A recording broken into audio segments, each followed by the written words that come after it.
Pascal. You are now rocking with that dude Pascal. We be going wild, Haitian in the building, so original. Got the haters catching feelings. Get your hands up to the ceiling and keep them held high. Cause St. Louis isn't ready. Forget about it, goodbye. Hold up, we just saying hi. Five somebody, rise up. Weekdays, catch us live. Somebody, let's go. Good morning, everybody. Good afternoon and good evening. Welcome to the Pascal Show. I missed you guys. It's been a busy couple days.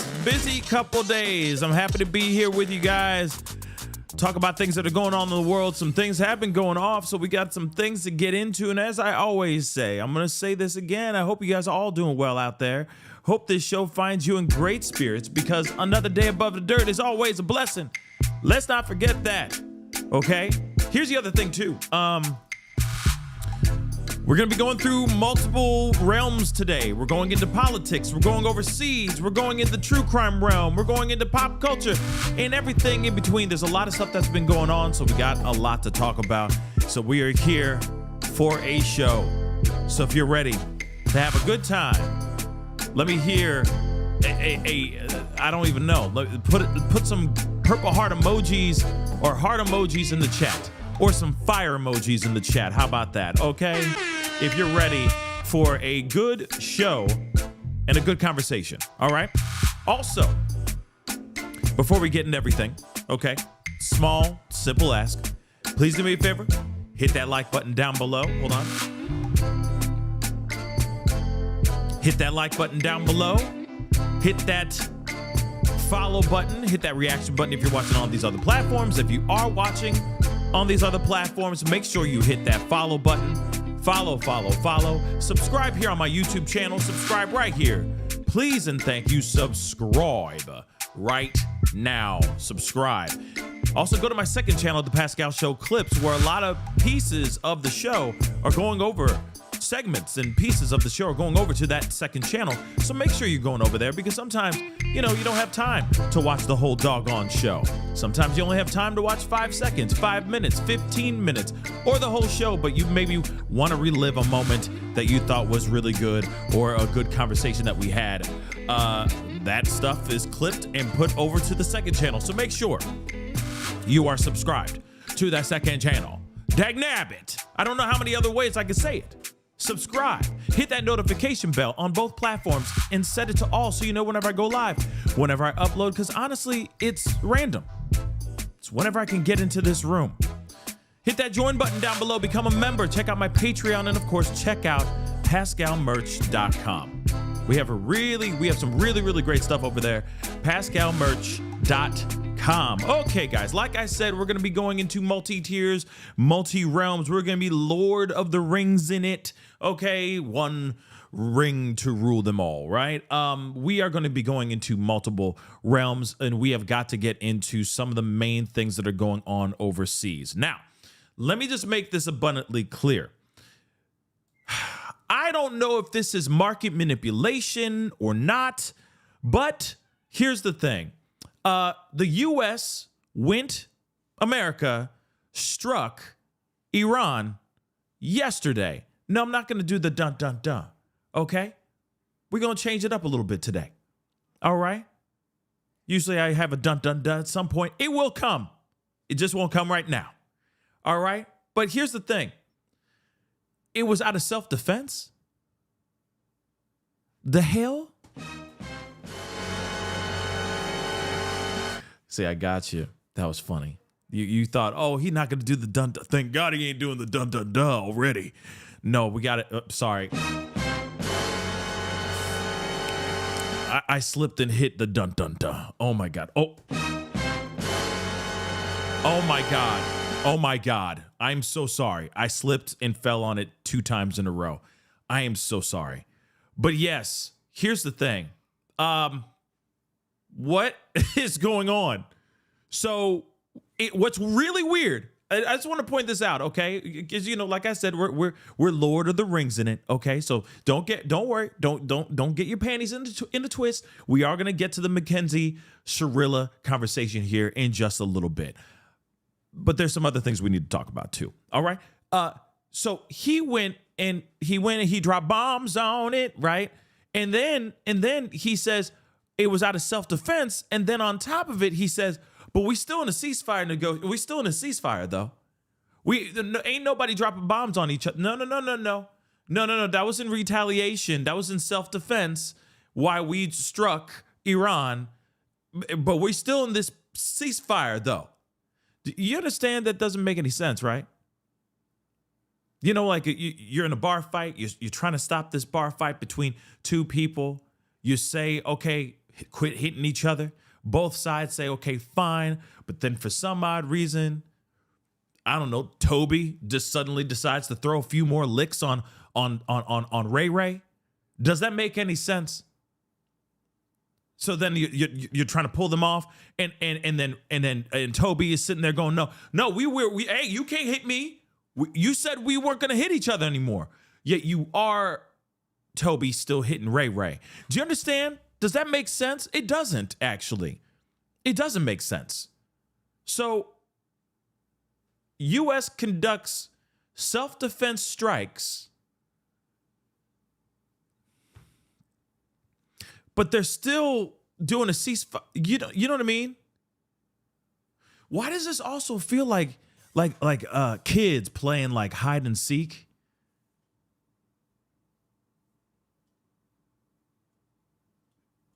You know what I mean? Or like when kids say like like they play that whole, like when you fart and then they say like doorknob, and then you got to run your butt to a doorknob as quickly as possible, and then you got to put your hand on it and you got to say safety, right? Or you got to say safety after you fart. I don't know how that game works, but you get what I'm saying, right? And they still come up and they still give you the lick, but they're going like, but I said safety and I'm touching the doorknob. What the hell, man?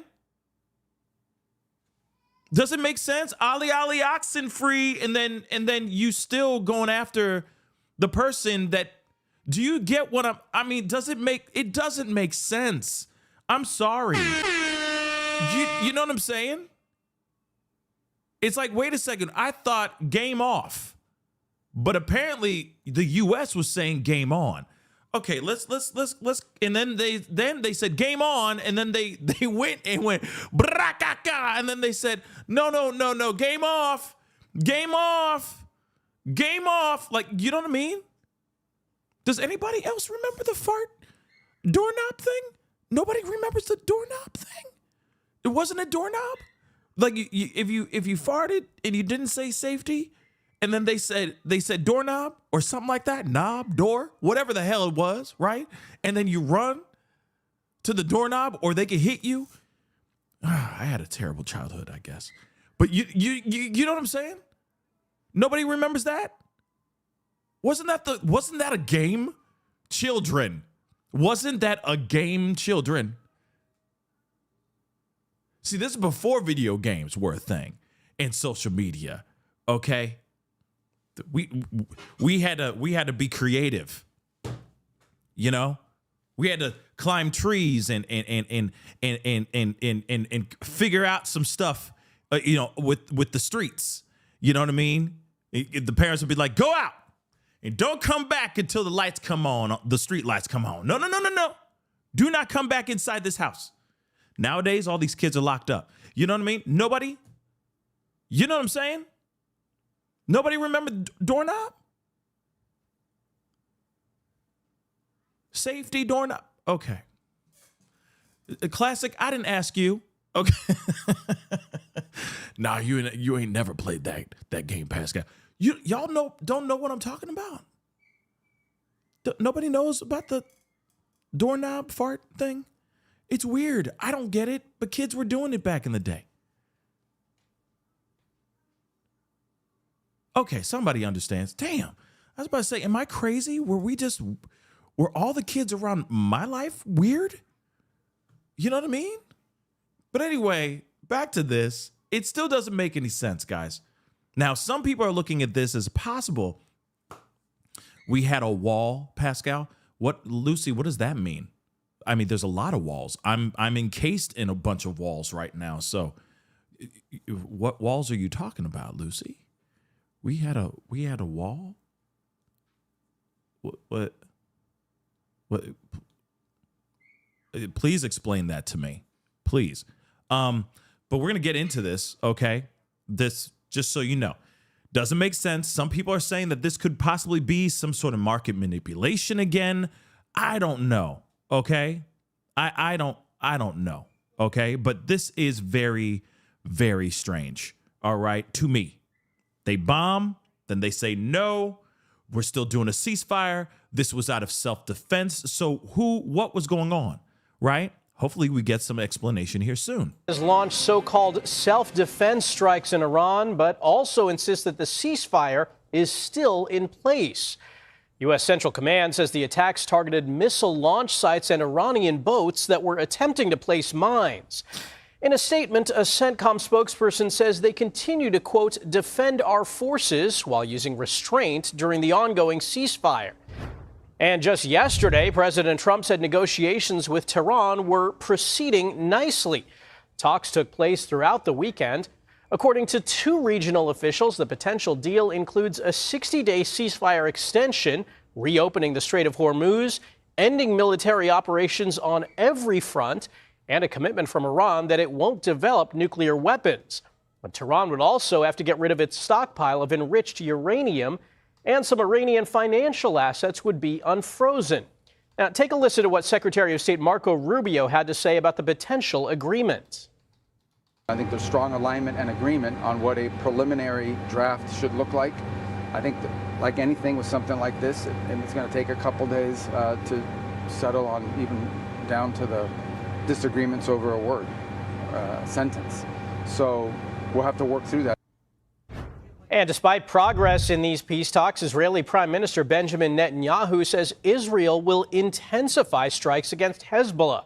Plumes of smoke were seen over southern Lebanon. The Israeli military says it's begun a wave of attacks.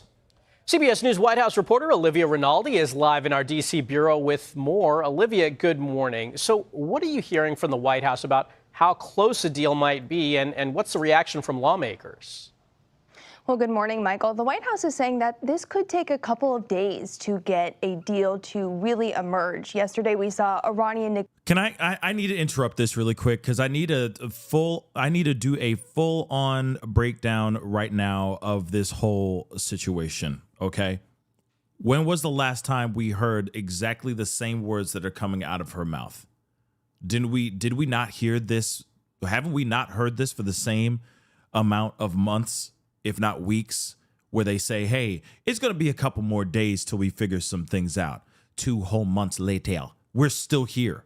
We're still in this situation. We're still in this problem overseas. There's still a war going on. There's still let's just put in air quotes, like they said, self-defense in air quotes. Let's just say ceasefire in self-defense, okay? Let me just say that really quick, okay? You are telling us that, hey, things are going to be working out. We're going to figure it all out, okay? Everything's going to be fine in just a few days. But they've been saying that for months now. There was supposed to be a negotiation and a peace deal when they first dropped bombs, when they first attacked and took the life of Ayatollah Senior, okay? Khamenei, Ayatollah Khamenei, right? So what is going on here, right? Now, I get it. These things take time.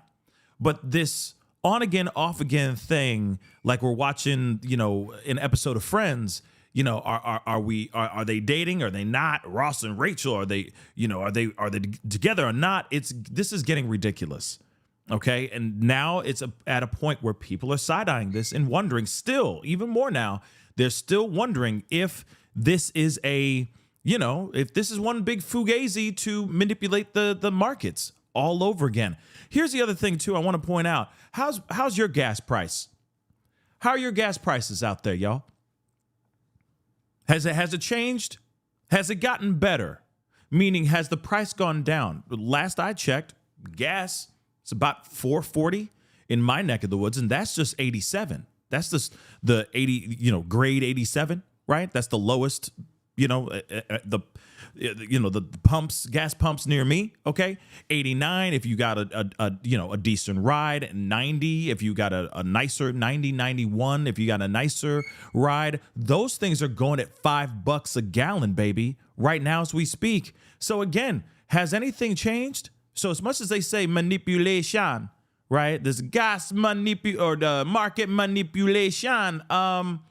It hasn't really changed anything financially for me. I don't know about you guys, but shoot, what used to be $40 to fill my tank, it takes about 60, 70 to fill my tank up. You know what I'm saying? It's ridiculous. It's ridiculous. So again, and we talking whenever they talk about the price going up when it comes to the gas, they're only talking about the lowest grade of gas, which is like 87, right? So if you have a decent ride that doesn't do, no disrespect, okay, all cars are created equal, all right, but some cars need better gas than others, okay? But if you are driving a car that is requiring 89 or above, you are dropping at least close to $5 a gallon. Okay? It is not a joke anymore. And people are struggling out here. So when are they going to open up the Strait of Hormuz? When is this world market going to get on point? Because right now, it ain't looking any better. And this ain't cute, y'all.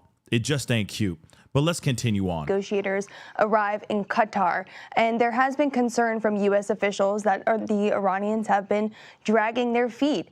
Adding to that complication on these negotiations, it's been difficult to get a singular answer out of Iran because of the fractured environment after the U.S. and Israeli strikes took out the Ayatollah. We now know from our reporting, our Jennifer Jacobs reporting, that intelligence suggests that it's taking several days to get a response from the new Ayatollah because he is in hiding and it requires a good amount of couriers to get to him. So that's why the White House is partially warning that's going to take a couple of days for something concrete to really emerge. But in addition to the strikes that you mentioned, there are lawmakers here at home who are expressing concern about the current parameters of the deal. President Trump has said that Iran will give over that nuclear dust, as he calls it. That's that enriched uranium that is really in gas form, and that is hidden under some areas where there were strikes previously and would be difficult to get out.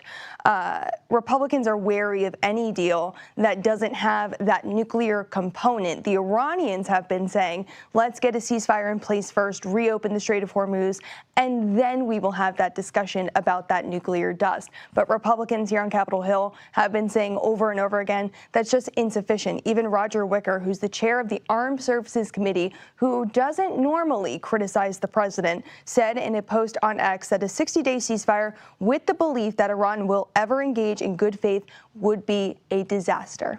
Michael? All right, Olivia Rinaldi in Washington, thank you. And now So here's the other thing too, okay? Rich Buddy, thank you so much for being a member. Welcome to the family, Rich Buddy.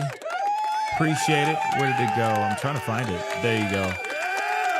Or I don't know why I can't find the notification, but oh, there it is.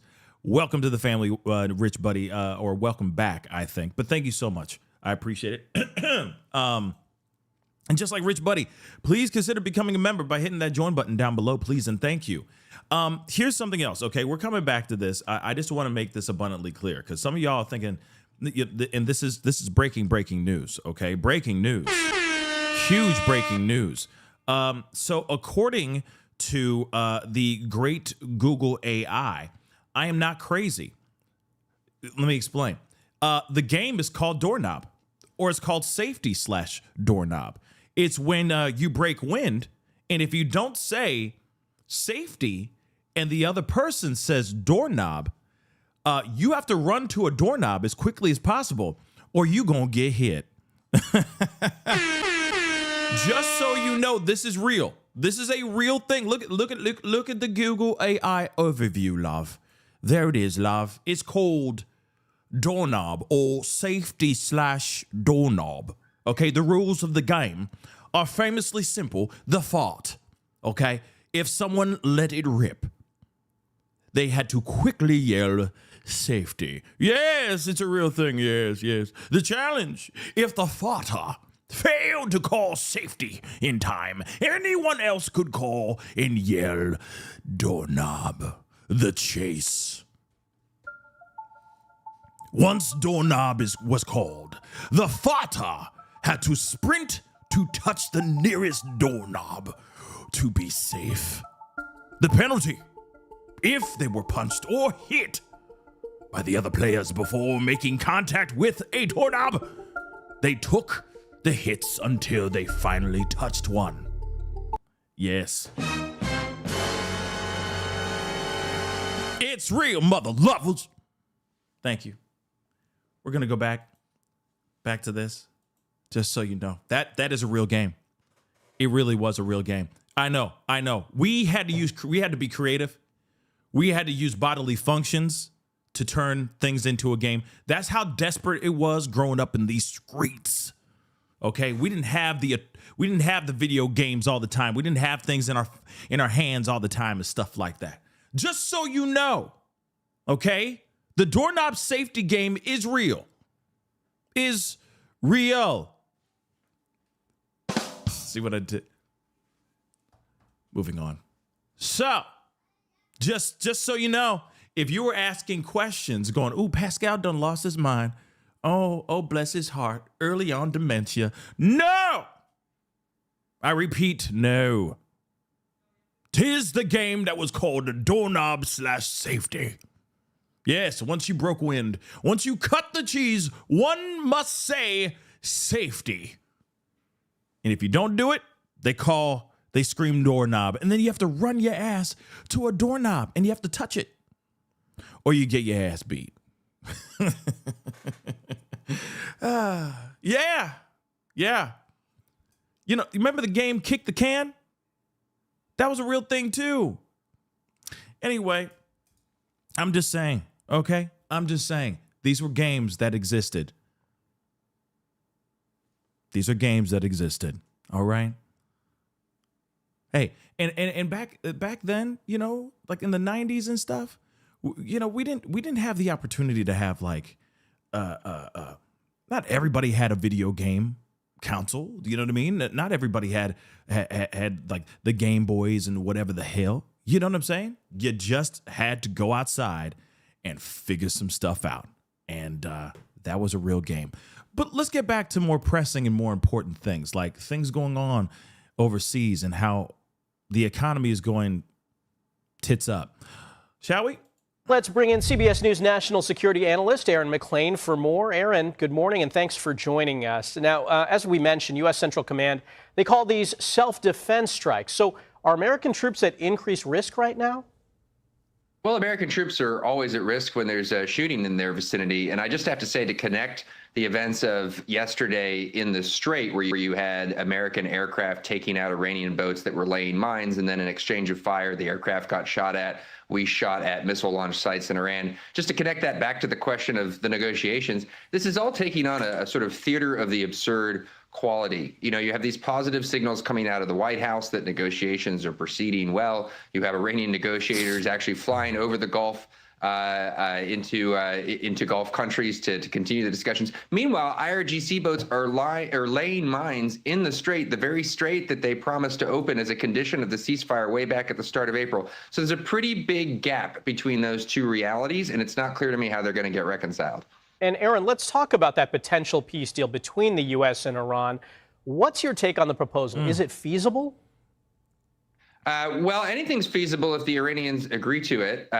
My skepticism is over whether or not the Iranians will actually agree to what appear to be the emerging American red lines. One, the president has still stuck to his guns that the highly enriched uranium needs to come out of Iran. He appears to have softened his stance that it needs to come to the United States. He seems open to some sort of disposal of it under international supervision elsewhere. And then the other red line has consistently been the opening of the Strait to pre-war conditions. That is to say, not only no tolls, but no Iranian claims of control whatsoever. Is Iran actually going to cede those things? Are they going to actually close off their own process of nuclear development? highly unclear at the moment. And again, I think the fact that they're laying mines in the Strait of Hormuz as we speak gives you some indication of their level of seriousness here. It also, to me, it shows that nothing. It sounds like to me no change in making the world a better place and bringing peace in the Middle East. It doesn't look like that's happening anytime soon. Just so you know, yes, Iran has been obliterated. Yeah, it's not. Yeah. He sits there and says that. Oh, we're gonna. They don't have anything. We've sunk their entire navy. We've sunk all their battleships and all that crap. Yeah, we'll believe it when we see it, right? Because they're still out here laying mines, and that's the reason why they struck on those particular boats, because they were still trying to put mines in the Strait of Hormuz. At the end of the day, that doesn't sound like a group of, a country that is willing to work things out. And then there's apparently more information where they're saying, that Trump is really trying to make this peace deal happen, but Iran is still putting out things, demands that doesn't look like Trump wants to meet those demands. You see what I'm saying? Michelle Woods, thank you so much for the love. Good news, everyone. My sister is getting her health insurance back, and mom's meals hopefully tomorrow. Well, that's great news. That's great. I'm happy to hear that, sweetheart. Congrats. That I'm glad to hear that, and thank you so much for sharing that. But again, like I said, we've already been. Ella, I don't know if this is another Taco Tuesday, because it's not like he's saying, civilization's gonna die tonight. He's not sitting there saying that. You know what I mean? He's not sitting there saying that right now. He hasn't put that out in a while. Okay, it's been a minute since he's done that, but this is the frustrating part. Okay, we keep hearing one thing and then we see something else, right? He says, oh yeah, they're begging for a deal, they're begging for a peace deal, yet they're still, U.S. is striking Iran while they're placing mines back in the, putting more mines in the Strait of Hormuz. So, you know what I mean? To me, it's kind of like, all right, you can sit here all day long saying that, that they're desperate for a peace deal, but where is the desperation? Where's the proof of that, right? Where is the bloody proof of that, right? Thank you, Rod. I appreciate it. He literally painted himself into a corner. I mean, he's been in this corner for a while now, right, Rod? You know what I mean? Thank you so much for the super chat, but he's been in here in this corner for a minute, and nothing has changed. And here's the other thing too.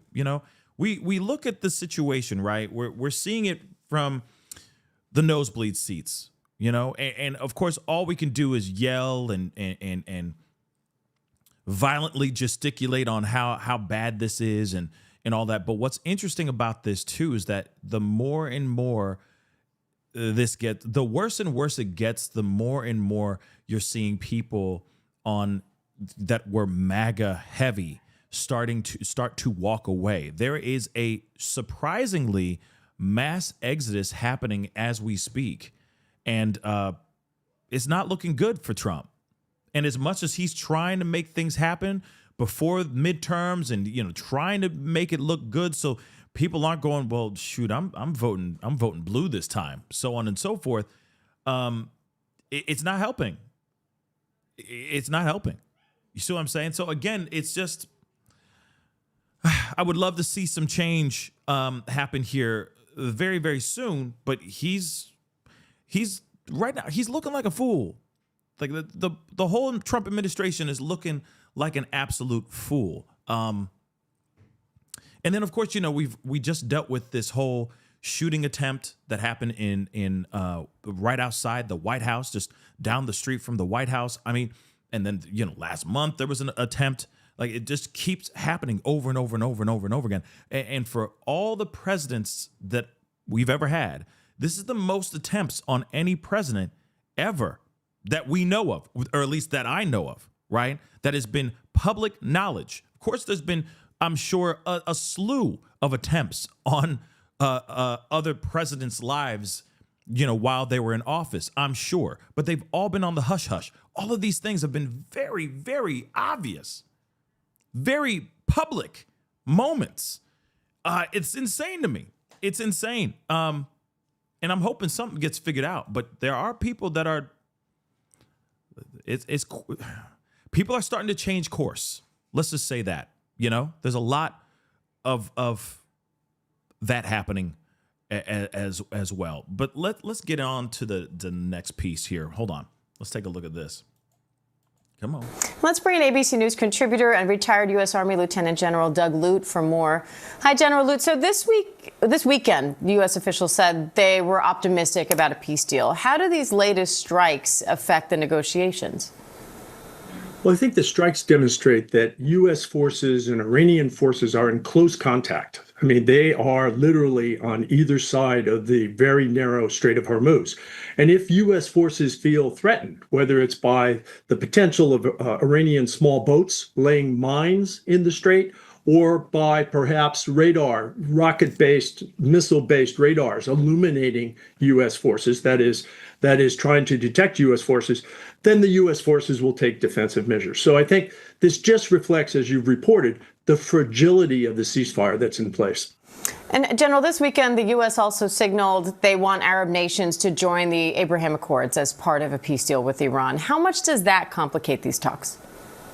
I think it greatly complicates these talks, and I think eventually this will sort of fall aside as a sort of late-breaking good idea coming out of the White House. I think most important, this notion of the Abraham Accords reflects the complexity of the players here. You have not only the two protagonists, the U.S. And Iran, obviously, but also Israel, and then also the Gulf states, the Gulf partners who have suffered thousands of strikes, retaliatory strikes from Iran. So this is complex, not only in terms of what will be discussed, but who will be at the table and how their interests will be concerned. Iran's stockpile of enriched uranium is one of the keys to any deal. President Trump says Tehran can either hand it over or the U.S. can destroy it. How would we go about doing that? The destruction option is difficult to imagine. I mean, we did what we could do by way of deeply penetrating bombing raids back in June. And that has probably at least paused for now, or stymied, or perhaps even set back the ability of Iran to produce a nuclear capability. Much more likely, I think, is the notion that international inspectors, the IAEA, who have a track record, a proven track record of inspections in Iran, would be called in to monitor either the removal of this highly enriched uranium or the Iranian destruction or diluting of the highly enriched uranium. So I think probably the IAEA, an international presence, will be the ticket here. And General Well, I mean, okay, we'll see. We'll see what's going on here. We'll see what's up. Hold on one second. Only M, thank you so much for the love. I appreciate, thank you so much for gifting one membership. Thank you so very much. I really do appreciate it. Welcome to the family, you new member. All I ask for you to do is pay it forward. All right. Open the door for somebody, give somebody a nice compliment, so on and so forth. Okay. These little things do trickle up, I'd like to think. Okay. A little nicety in the day goes a long way for a lot of us, right? Especially with everything that's going on right now. Everything's expensive. Food prices have gone up. Gas prices have gone up. I mean, our way of living is getting more and more expensive. And, yeah.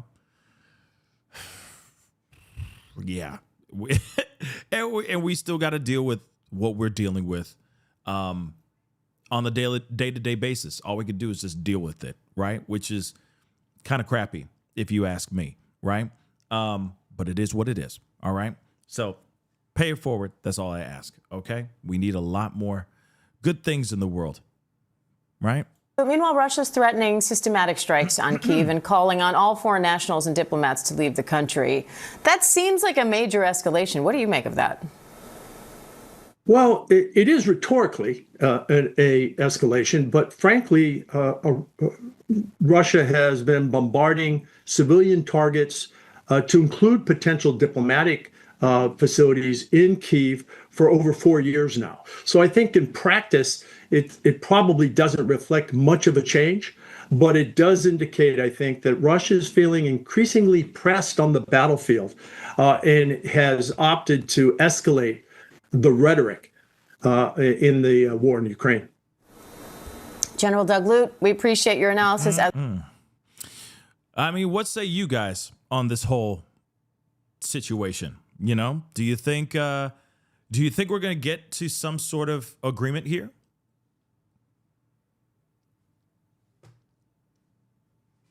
Do you think an agreement's going to come anytime soon? Okay, let's take a look at this. Iran names its price to end the war with U.S. after Trump launches new strikes on Tehran. So, Iran has demanded that Trump release $24 billion in frozen funds to end the war after the president launched new strikes on Tehran. Now, I'm tripping on it because I got to. $24 billion in frozen funds need to be unfrozen, okay, need to be thawed out, put back in Iran's bank account, basically. Oh, my dear God. Do you really think that Trump's going to be like, yeah, I bet. You want that $24 billion? We got you, bro. Nah, I don't see it. Mary, thank you so much for the super sticker. Mary, thank you so much for the love. Appreciate it. All right. Do you really think that's going to happen? You said. Do you really think that's going to happen anytime soon, guys? See. Okay, let me just say this with the big screen here really quick. Okay, this ish right here, okay, does not show to me that they are trying to negotiate. This also, to me, does not give me the vibe that they want to work things out and go for some sort of peace deal. Because $24 billion of frozen funds that they want back, I just don't see Trump going, yeah, sure, take it back. Here you go. In fact, we're going to throw another $10 million on top of it. Why not? I don't see it. I don't see that. In fact, the number's gone up. Has it not? Didn't they ask for I thought they only asked for man, it's been so long. It's been so long since this war started. But didn't they ask for something like 10 before? And now they're going for 24? Did they if my memory serves me correctly, did they add more money to it? Now, I mean, I could be wrong. They may have just been still, sticking to this number, being like, we just want our assets. We just want our funds that have been frozen. That's it. 24 billion. But I don't remember such an astronomical number like 24 billion. Not million, billion. So I'm curious about that. But this to me does not seem like they're down. Here's the other thing. Remember what happened last week? Okay, before I took my little break, do you remember what happened Do you remember what happened last week? Remember how there was a whole plot to take out Ivanka out of retaliation for taking out Soleimani? That happened in his first term? Do you not remember that? That happened like 6 some odd years ago? Remember that? So, do you really think Trump's going to be like, you want your 24 billion? Go ahead, get it. Go ahead, bruh. Go on, get it, twin. Do you really think he's going to do that? Okay. I don't see it. I don't see it. And then again, like I said, where's the 20, if it's frozen, where are these ice cubes containing $24 billion at? Where are they at? Have we not used it? Have we not used it? Okay, moving on. Is he using it for the new ballroom that he's trying to Okay, never mind. Iranian negotiators have made the brazen request while meeting with officials in Qatar on Monday. So the country wants at least half of the funds made immediately available upon signing a memorandum of understanding to end the war with the U.S. The remainder would have to be transferred within a 2-month period. So they doing a layaway peace deal type of situation. You understand? They're going, okay, we want half up front, at least half, and then the other half we get in about 2 months. So they're doing a layaway. They're doing a layaway approach. It comes after Washington unleashed a barrage of strikes in southern Iran, targeting regime missile launch sites and boats that U.S. Central Command said were attempting to lay mines in the Strait of Hormuz. So they went boom, boom, boom, boom, boom. And they said this is out of retaliation or this is all out of, self-defense, because we're still in a ceasefire. We're still in a ceasefire right now. We're not supposed to be, taking jabs at each other, but we're going to take this jab because they're still trying to lay mines in the Strait of Hormuz, and they're not supposed to be doing that either. So we need to make that abundantly clear to not mess with us and not play with this situation. We're in a ceasefire. But we can still work out this peace deal. But then Iran's like, okay, you want to work out this peace deal? Give me $24 billion that you took from us. In response, the regime is boasting that it shot down a U.S. drone and opened fire on an F-35 stealth jet, forcing it to flee Iranian airspace. So the IRGC, the Iranian Revolutionary Guard Corps, the regime's paramilitary force, claimed a U.S. MQ-9 drone was shot down over the Persian Gulf. Another advanced drone was reportedly forced to flee along with a U.S. F-35 jet after facing fire from Iran's air defenses. So there's something still going on. Drones are being shot down. Other stealth jets are, retreating in the air. So something's still going on. Okay. So I don't know what's going on with CENTCOM and of course the Pentagon, but this is a very, very interesting turn of events that have obviously made a lot of people very concerned because, again, is this escalation or not? What's to come of this? Are we really getting that close? Are we getting closer to making a peace deal or not?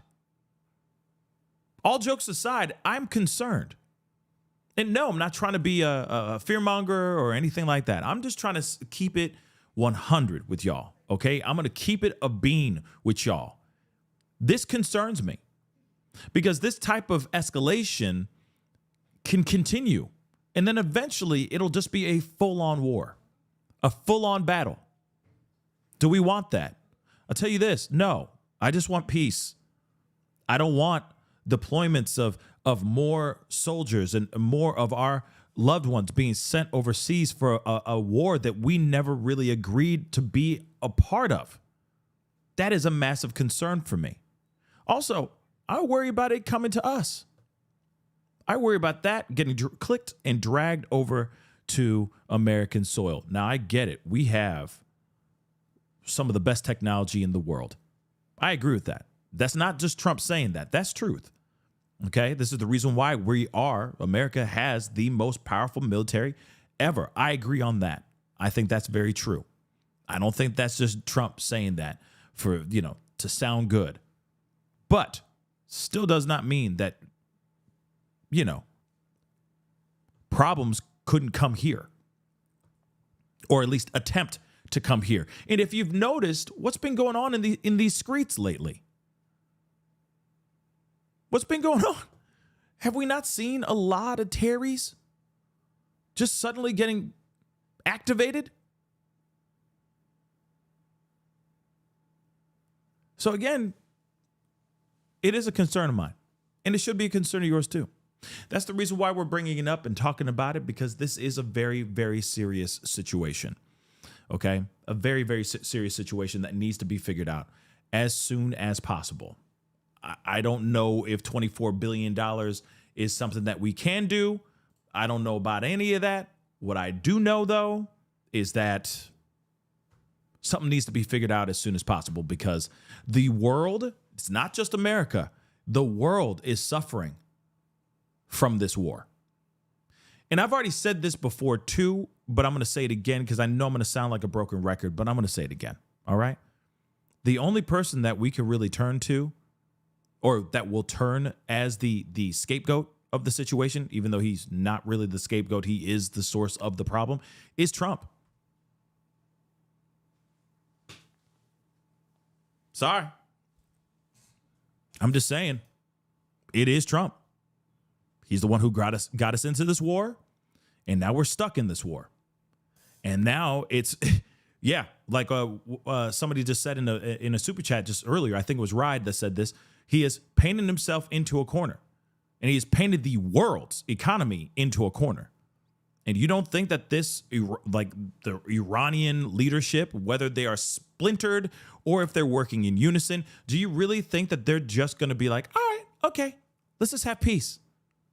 That's fine. You just took out all of our officials. And on top of that, you took out our Ayatollah and all the people that he loved as well. You know, no big deal. Like, they're not going to sit there and do that. They're going to be like, how dare you? No, you give us everything that we want, or we shut this mother lover down, and it will stay shut down until you give us what we want. They're not going to bend over and just take it up the A, guys. They're just not.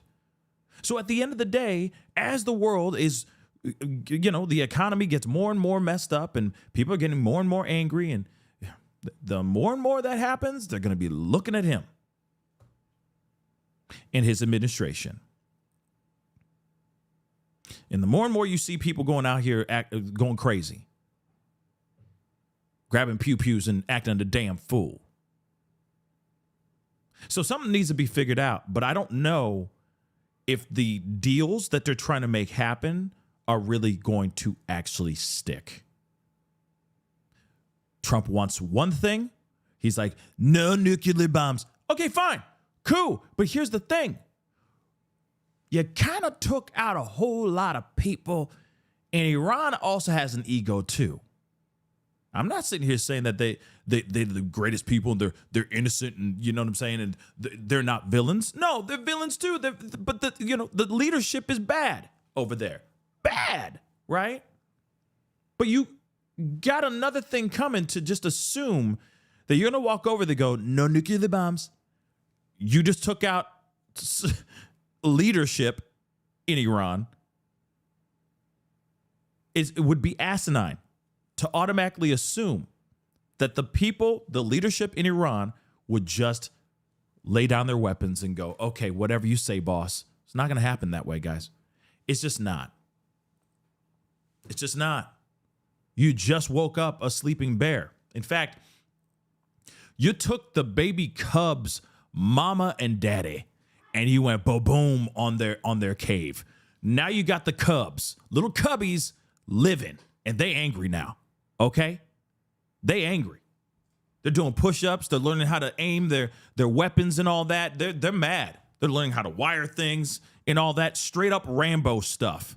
They're not going to sit there and turn and be like, all right, oh yeah, you took mama and papa out. Okay, whatever you say, boss. No, they're going to full on retaliation. And that's it. So of course the demands are going to be out of this world, because they're not looking to negotiate. Not at all. At least that's how I see it. Here's the other thing too. Anything's subject to change. Anything's possible.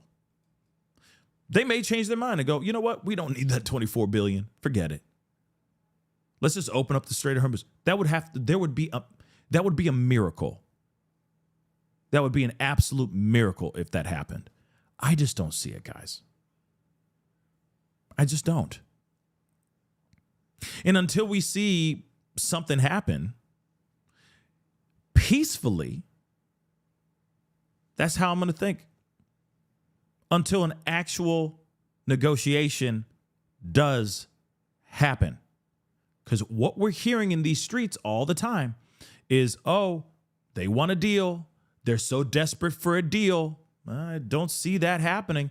If they're laying mines in the Strait of Hormuz and they're shooting down drones and all that, and you're saying, oh, all their communication and all their, they don't have enough, so on and so forth. They don't have enough ammunition and blah, blah, blah. They don't have the drones and the ability to do but they're still doing it, though. They so badly want negotiations and peace, yet they're still shooting things down and still putting mines in the Strait of Hormuz.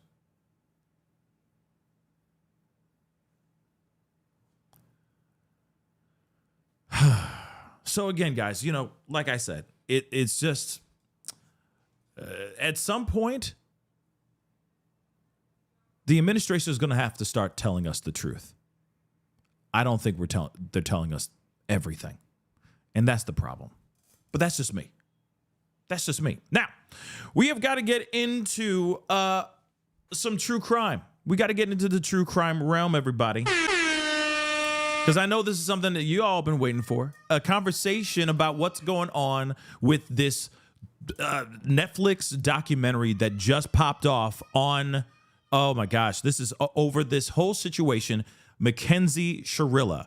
This is absolutely insane, okay? I want to make that abundantly clear. This whole case still has everybody debating, arguing. It has been splitting up the room. It's absolutely insane. Now, if you don't know this Mackenzie Shirilla situation, it has been absolutely crazy. I'm just going to say that, okay? Now, this girl, teenager at the time, she drove her car straight into a brick wall, taking the life of her boyfriend and her boyfriend's friend, okay? The boyfriend was named Dom. And the friend, his name was Davian, okay? Now, this is absolutely crazy. Yes, Allie, this whole thing is absolutely wild, and I'm still trying to understand it myself because there's things here that just don't make sense, okay? It just doesn't, all right? So there's a few things that we got to get into, okay? One of them for sure is we're going to be looking at a bunch of different things, okay? Now, I highly recommend you guys watch the Netflix documentary if you don't know the full story. I just did a video about this, or we talked about it in the last live we had, or the last two lives ago, if that makes any sense. We talked about it then too. Where we just kind of scratched the surface of everything that was going on. And there's been a lot more that's been circulating around this thing, which is, like I said, a very polarizing and frustrating case. Because here's the thing. There's been information that came out revolving around this girl, okay? Let me just pull up a still, okay? There's been things that have been very polarizing, okay? That how toxic the relationship that she had with Dom was. They were living with each other. They were very much in love, right? But they were also in a very toxic relationship. I also think that substances were a huge factor in their relationship as well. And I think also was a huge factor in what happened moments before the car crashed, or one of the reasons why the car went into a wall, right? But here's the thing. I'm not saying that, because she was stoned out of her freaking mind, that automatically means, it was the weed. You know what I mean? It was the shrooms. No. I'm not saying that, okay? But I do think that those things may have played a factor in her choice to do what she did. I truly think, okay? I truly believe that she made this decision on her own. This was not a situation where she just passed out and, had her foot on the pedal, on the gas pedal, and she passed out and the car just went boom into the wall. No. I think she made these decisions herself, but I also think that maybe, she may have been, she may have had a little bit of something. I don't know. You know what I mean? to cause this situation. But here's the thing. Here's the other thing too. Because they try to pull out a whole bunch of BS. If you watch this documentary, which apparently there's even a better one on Hulu that I haven't seen yet, which I will be watching most likely tonight, because we're going to be sprinkling some conversations about this case in the upcoming shows here. But because you guys asked for it, so we're going to talk about it. But one thing is for sure, they try to pull out the ass that she had some sort of rare condition that would cause her to basically pass out, etc. They try to pull that out of nowhere. Like, oh, she's suddenly newly diagnosed with this rare condition that no one knew she even had until this moment right here, right? It's like I said, this case is an absolute mess. It is an absolute 110% mess. And it only gets messier.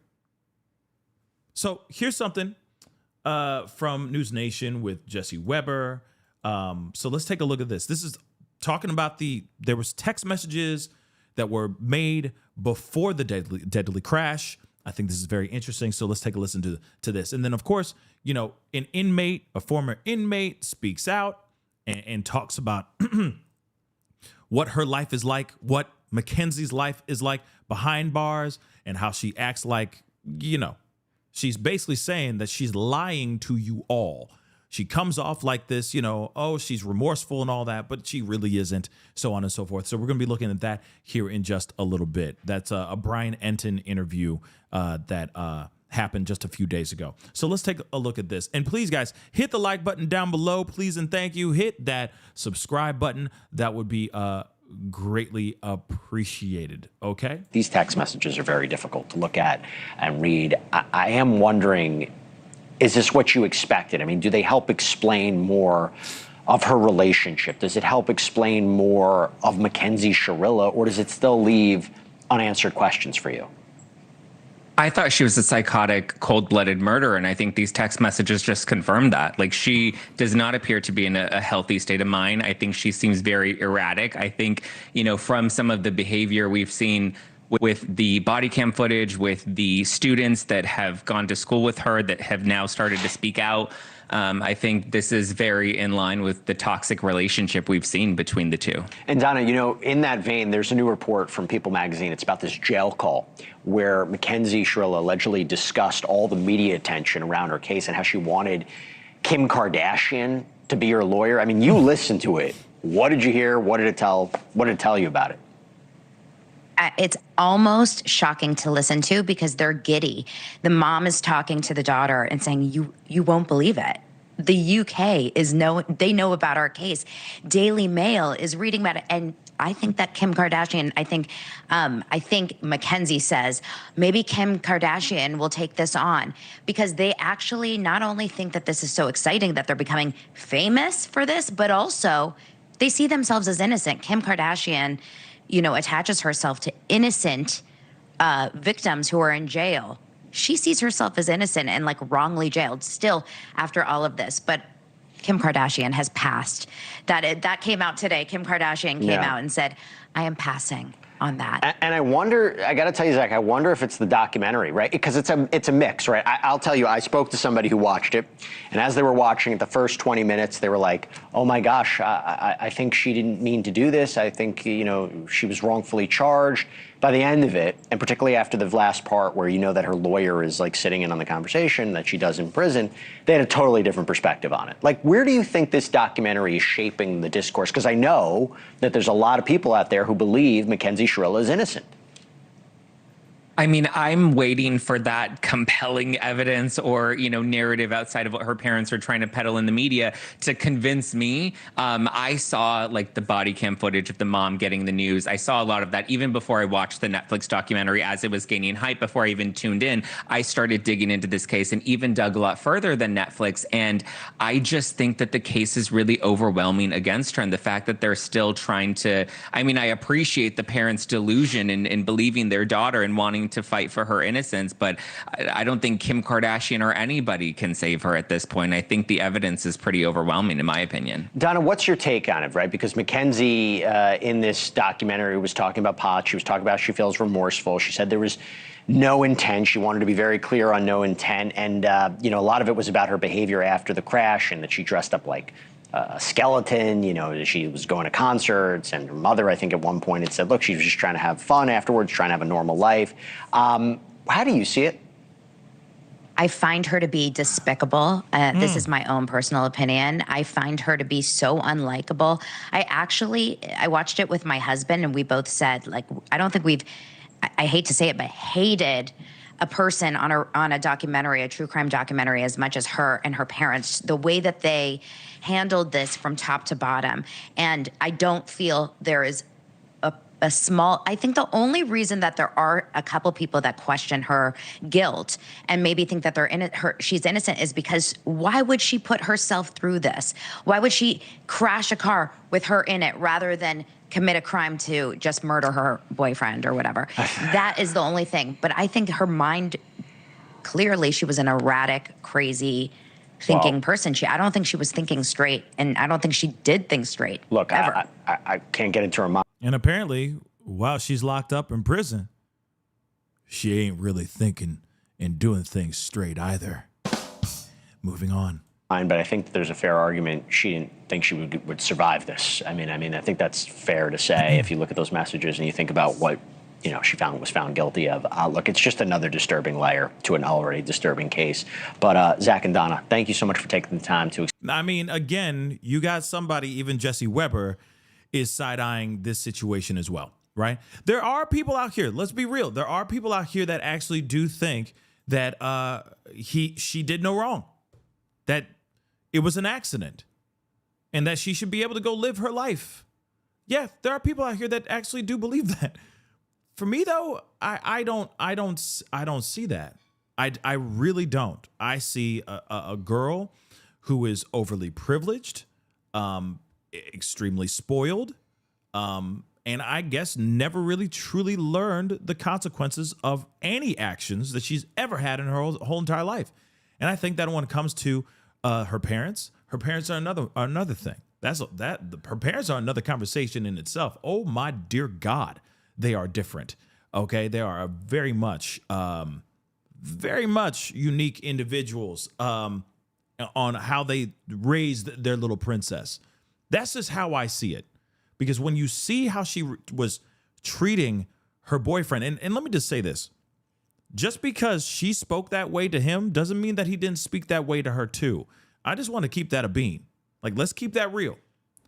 But you could tell that this is somebody who very much was getting, she had a lot of privilege, okay? And I'm not saying, somebody just says she's the definition of white privilege. Hold on. I'm not saying, I ain't even throwing in race in this mug. I'm just saying privilege. Straight up.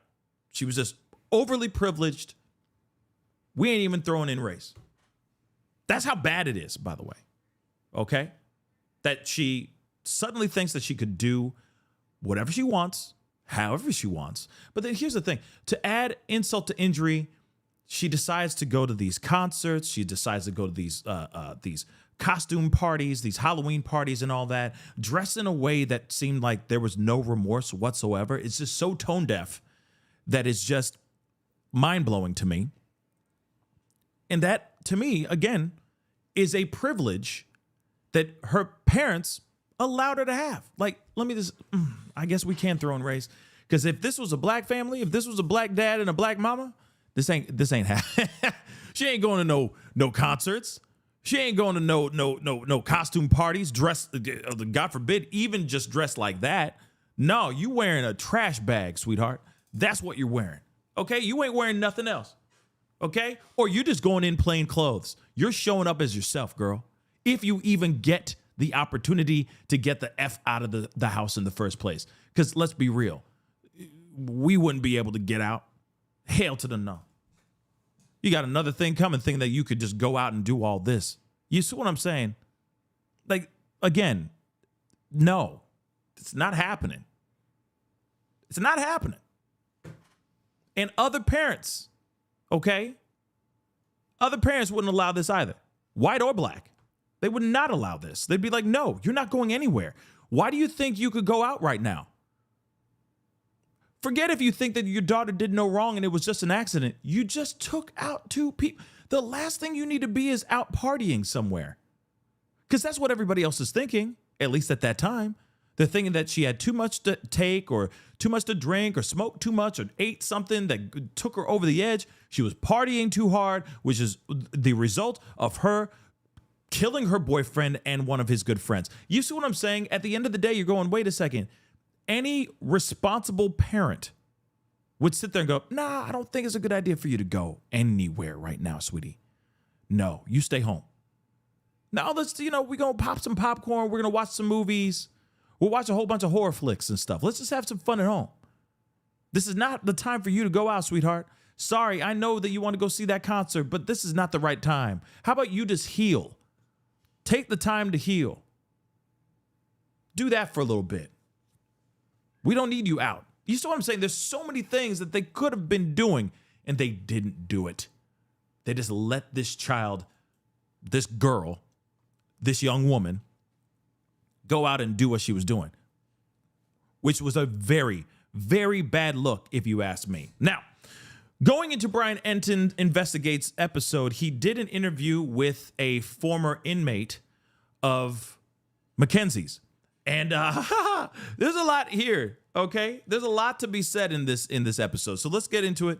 Let's take a look at this. Have mercy. Have mercy indeed. Yeah, have mercy. The Netflix documentary, I mean, who wouldn't want to come across remorseful in a Netflix documentary? But is she actually remorseful? I want to talk to Kat about that. Again, someone who actually saw her in jail, has some perspective, and see what she has to say about it. Kat, thank you for talking with me. I really, really appreciate it. I just kind of wanted to start with, I know you were behind bars with Mackenzie. Just kind of tell me the story of how you ended up in that situation, how you ended up in jail. Yeah, so in 2019, I, was struggling with kind of like self-worth and finding my place in the world. And therefore, I was making a lot of poor choices. I was hanging around people who were kind of in the same mindset. And I ended up getting into a situation where I was on the way to Detroit from Nashville with some peers who didn't have great intentions, and the police attempted to pull me over, and I made the really impulsive and careless decision to not stop. So I took the police on a high-speed chase, and I later got sentenced to prison for 18 months, and it was for failure to comply with police signal or officer in the 3rd degree. Yeah, no, but I was that did you see flashing a little bit? Yeah, it's messing up. This is why I was struggling. No, it's okay. I'm trying to fix it. I'm so sorry. No, you're good, Kat. Don't worry. There you go. I think it's fixed now. Sorry. No, it's good. So you were saying, what were you charged with? So I was charged with failure to comply with police signal or order in the 3rd degree, which essentially is the same as fleeing and eluding. That's just how Ohio chooses to phrase it. And I spent 18 months. Well, I was sentenced to 18 months, and I did 6, almost 7 of that in prison, and the rest in a halfway house in Ohio. Okay. So basically, was it like a police chase? Yes. So like I said, carelessly I chose not to pull over for the police. I was scared and very impulsive and reckless, and Yeah, she kicked rocks, but she's saying why does this make me think of why does this suddenly make me think of the Mark, You So Crazy? See, what had happened was I happened to be incarcerated, right? It gives me that vibe. Like she did a very long-term version of, there was a high-speed chase that she refused to pull over, basically. She refused to pull over, therefore, there was a high-speed police chase going on. And that's it. But you see, what had happened was I happened to accelerate even more. I applied more pressure on my gas pedal when law enforcement pulled up behind me and their lights turned on, yeah. So then I just continued driving and ignored the fact that I had law enforcement behind me on my tail. And lovely that Brian Ensign's like, oh, so you mean there was a high-speed police chase? And she's like, yeah, basically that's what. I'm sorry, it's funny. It's funny, you know. It's like, you know, she's like, I made some bad choices in my life, and therefore we were driving, and police were behind me, and I just decided not to pull over. Yeah, she was incarcerated. That I'm sorry, she was incarcerated. That's what it sounds like. Now, to see what I'm asking though, you have $5 I can borrow? Anyway, moving on. Let us continue. I've taken accountability for this. I'm still, you know, I've done my time, but I'm still living with the consequences that resulted from that. So she found Allah, and she found therapy. I'm sorry. Moving on. And I regret it every single day, but I that night made the careless decision to take the police on a high-speed chase from Toledo area to Detroit, Michigan. Yeah, you seem to have it together now. Like just talking to you, when you say you took the police on a chase, it's like kind of hard to imagine. I know. I don't mean to laugh. Hold on. What did she say? Hold on. Take the police on a high-speed chase from Toledo area to Detroit, Michigan. Holy crap. What? Holy Toledo. Word? Yeah, she really did. So, wow. That is a distance. She drove a distance, y'all. If I'm correct. That's crazy. Right? All right. But that's interesting. Yeah, she did her time. She did her thing. She made some mistakes. All jokes aside, she made her mistakes. And now she's out. She did her time, and I'm hoping she's doing positive things with her time now that she's free, right? And she only got 18 months. Yeah, so she either got a really good lawyer or she got very, very lucky, okay? But let's move on. Yeah, you seem to have it together now. Like just talking to you, when you say you took the police on a chase, it's like kind of hard to imagine. I know. I don't mean to laugh, but you know what I mean. It's like No. you don't seem like that at all. It's crazy. I get that response a lot. Hey guys, I want to introduce you to the sponsor of today's episode, Incogni Identity Theft. It is such a big data off the market. And that's why I think that's my biggest thing is just people have such this stigma with those who've made poor choices or gone to prison and gotten in trouble in the past, and they just kind of have this like picture painted in their mind of what that looks like. And at the end of the day, like regardless, I made that really stupid decision, but even then in my like broken mind, I still knew the difference between right and wrong. I just chose wrong. And now like me going to prison, because I'm a mother now. I had my daughter at that time. She was 6 weeks old when I got arrested. Wow. And wow. That for me was like 100% what it took for me to be like, oh, I'm going down this very dangerous road, and I can't do this to myself, and I can't do this to my daughter. I don't ever want to feel this way again. So my life looks completely different than it did before. I look back at that person, I don't even recognize her. But that's majority of the people are like, oh, you went to prison, like jail? And I'm like, yeah, it happens, it's part of life. Poor choices result in consequences. Yeah, and everybody makes mistakes. I think it's like how you kind of come out of it. And like you said, I guess maybe you just needed to kind of hit rock bottom to snap out, I guess, 100%. Good point. So anyway, when you were in prison, when did you first see Mackenzie? How did that all come about? So when you go to prison, you're in admissions for roughly 30 days and then you pop out, which means like you go to general population. And that was already so like anxiety. I was full of anxiety because I'm like, oh, is it going to be like the movies? Is it?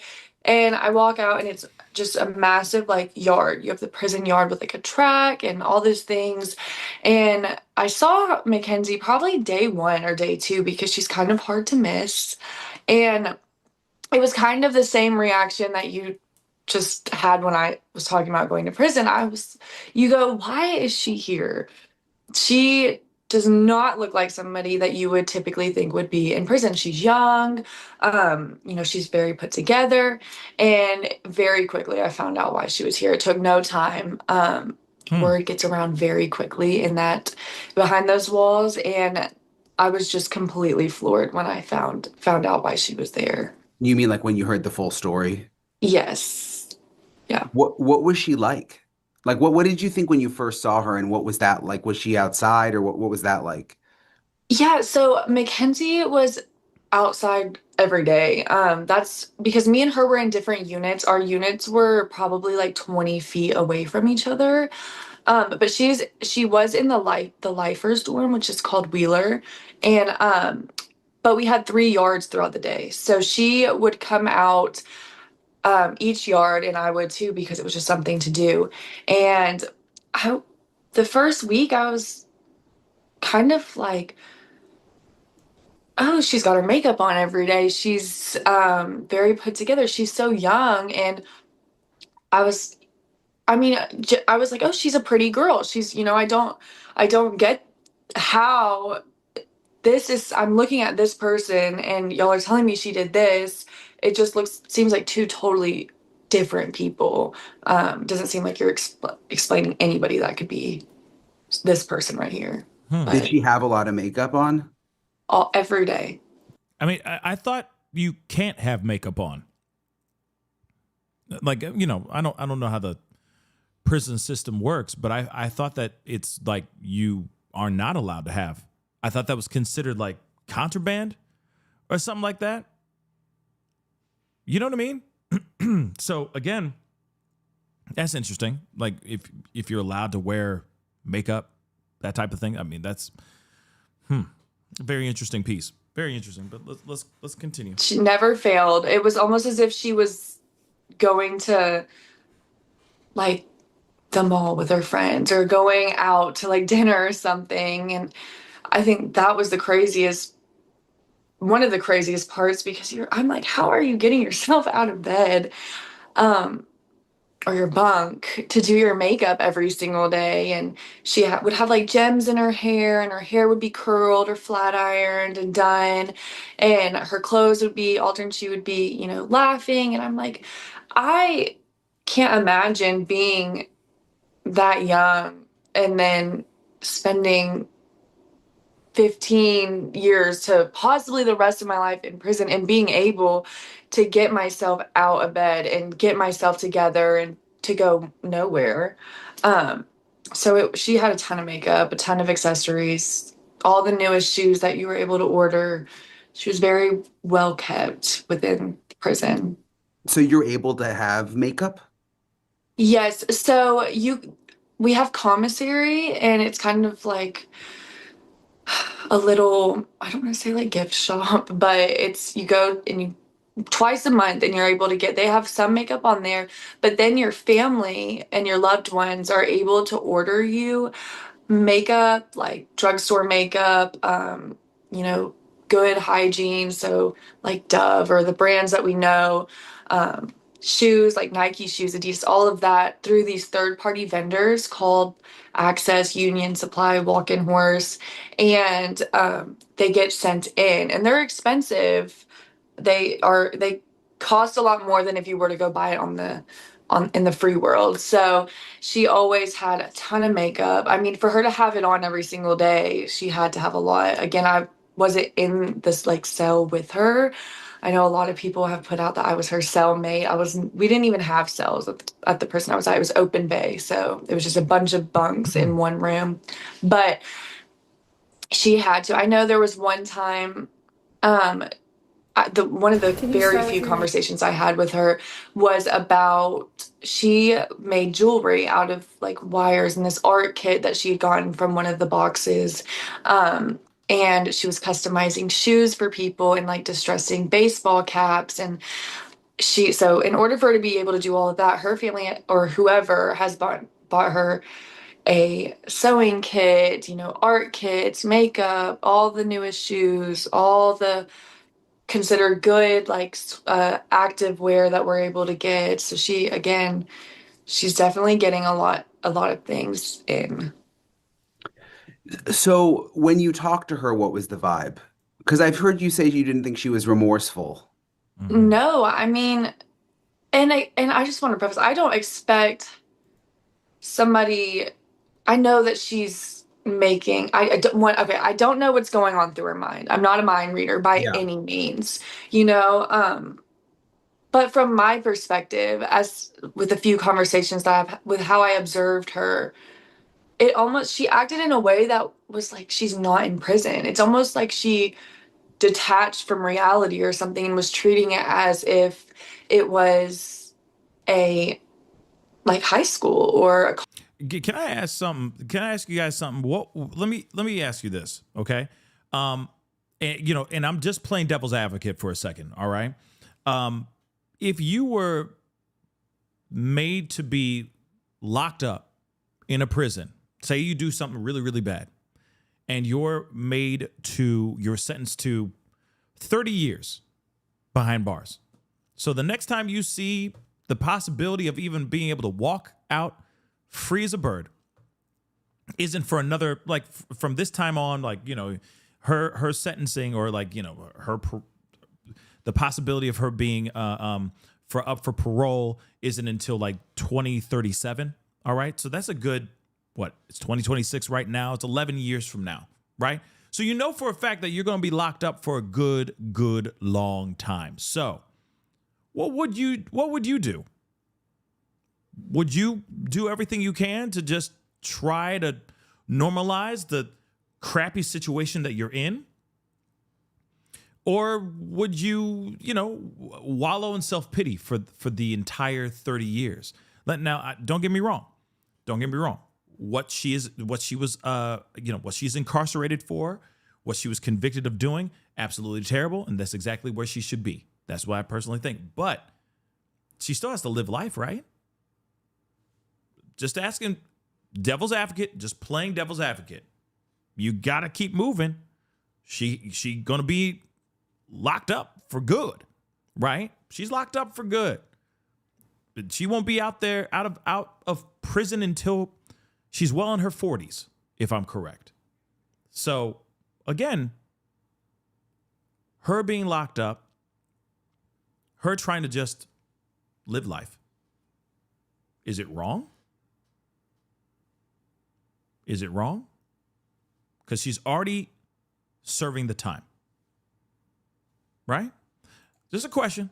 I'm going to continue here, though. But Rye, the guy, thank you so much for the love. A lot of prisons are privately funded, so they don't have to follow certain regulations that federal prisons do.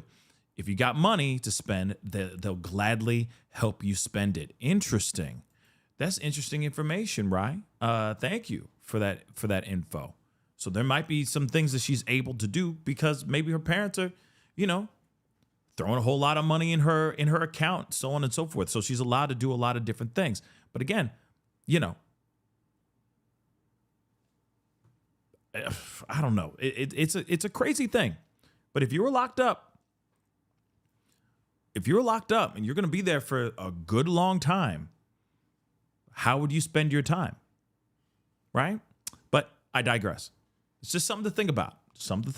Okay, let's continue. I'm going to speed this up a little bit because we do have a little bit stuff to cover here. So let's continue. College campus, or I just never saw her shed a tear. She was always very like happy-go-lucky, in good spirits, laughing, smiling, hanging out with her friends, walking the track, going to the gym, getting together, networking with her little side business or whatever you would like to call it.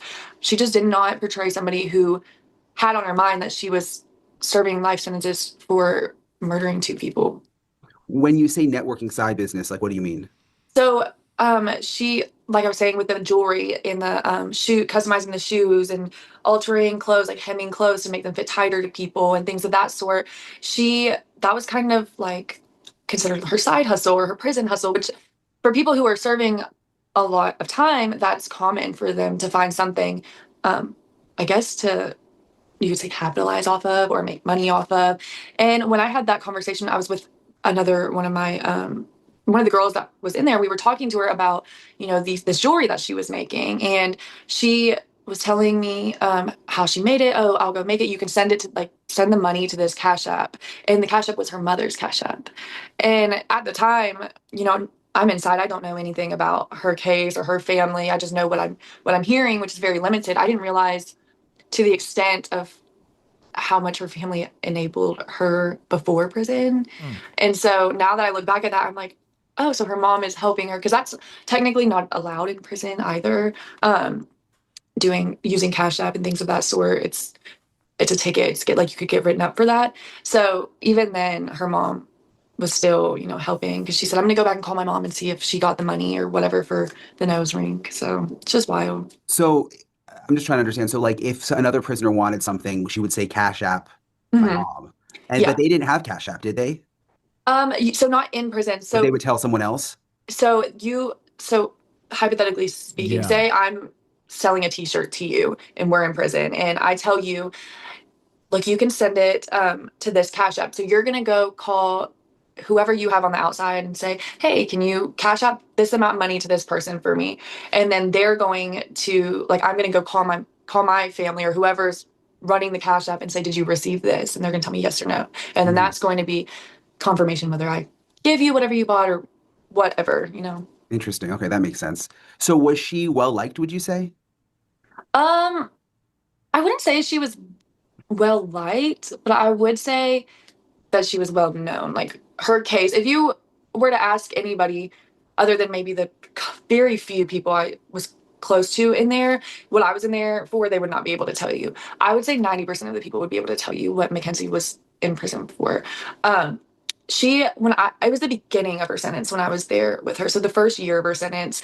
And she honestly, like, kind of kept to herself and her few friends at that time, they came off as similar to her. So makeup done every day, very girly, very, they were young like her.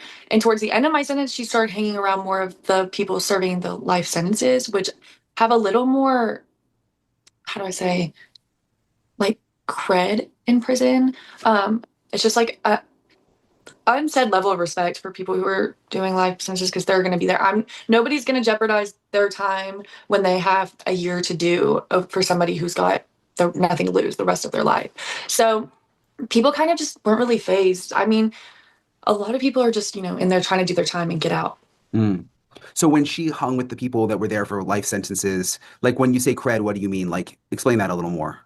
Almost like more known, more, I could say protected, but the prison that she's at and that I was at it's not a very violent prison. So you don't really worry about those kind of things, but the lifers are able to get more, privileges almost, which is crazy to think about. But say it's something, they're closer with the COs or the staff that works there because they've known them. They've been there for a long time. So they're a little bit more lenient or lax with them, or they know their ways around a little bit more. So you're able to get this out of the classroom or this, or, just able to maneuver a little bit better around the prison. Okay. And so she started hanging out with those kinds of people more. Are they older typically or not necessarily? It kind of varies. She tended to stay with the ones that were younger. There are a lot that are older. There's roughly like 2,500 to 3,000 people in the prison, which sounds like a ton, and it is a ton. But in a confined, small place, you see the same people over and over, day to day. And a lot of people don't come out, or they stay in their little confined area, so you never see them. So it's constantly the same people. And she usually was veered more towards the younger people, so maybe like early 20s, mid 20s. Yeah, this sounds like, this doesn't sound like a prison that we've all grown to know and love, you know what I mean? And fear. Okay. This sounds like, it does, Bellin. It does sound like a damn boarding school, It's like, were they on summer camp? Like, what is this? It's like perma summer camp for her. It's weird. It's weird. But again, I don't know. Maybe she got lucky and not be put in one of the most violent prisons in America or something like that. Maybe she, somehow she got the hookup. It's just crazy. Did she did she have any romantic relationships that you know about? So when I was there, again, Mackenzie kept her head down, was not getting in any trouble or anything of the sorts. Towards the end, I saw her walking around with like 2 large hickeys on her neck. So, and that's again when she was starting to hang around more of the lifers, more of the people who had a little bit more free reign. And I don't know who that was with. Now, there's been like 2 women on TikTok. One of them I've interviewed like a year ago that were in intimate relationships. And since then, her disciplinary reports have came out, and she's been getting in trouble for, sexual conduct and things of that sort. So she's definitely in there getting involved with women. She getting it in, y'all.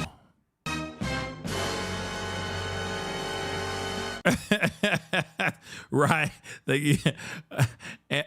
Am a prison prime. Yeah. She getting that funky dope loving. You know what I mean? She's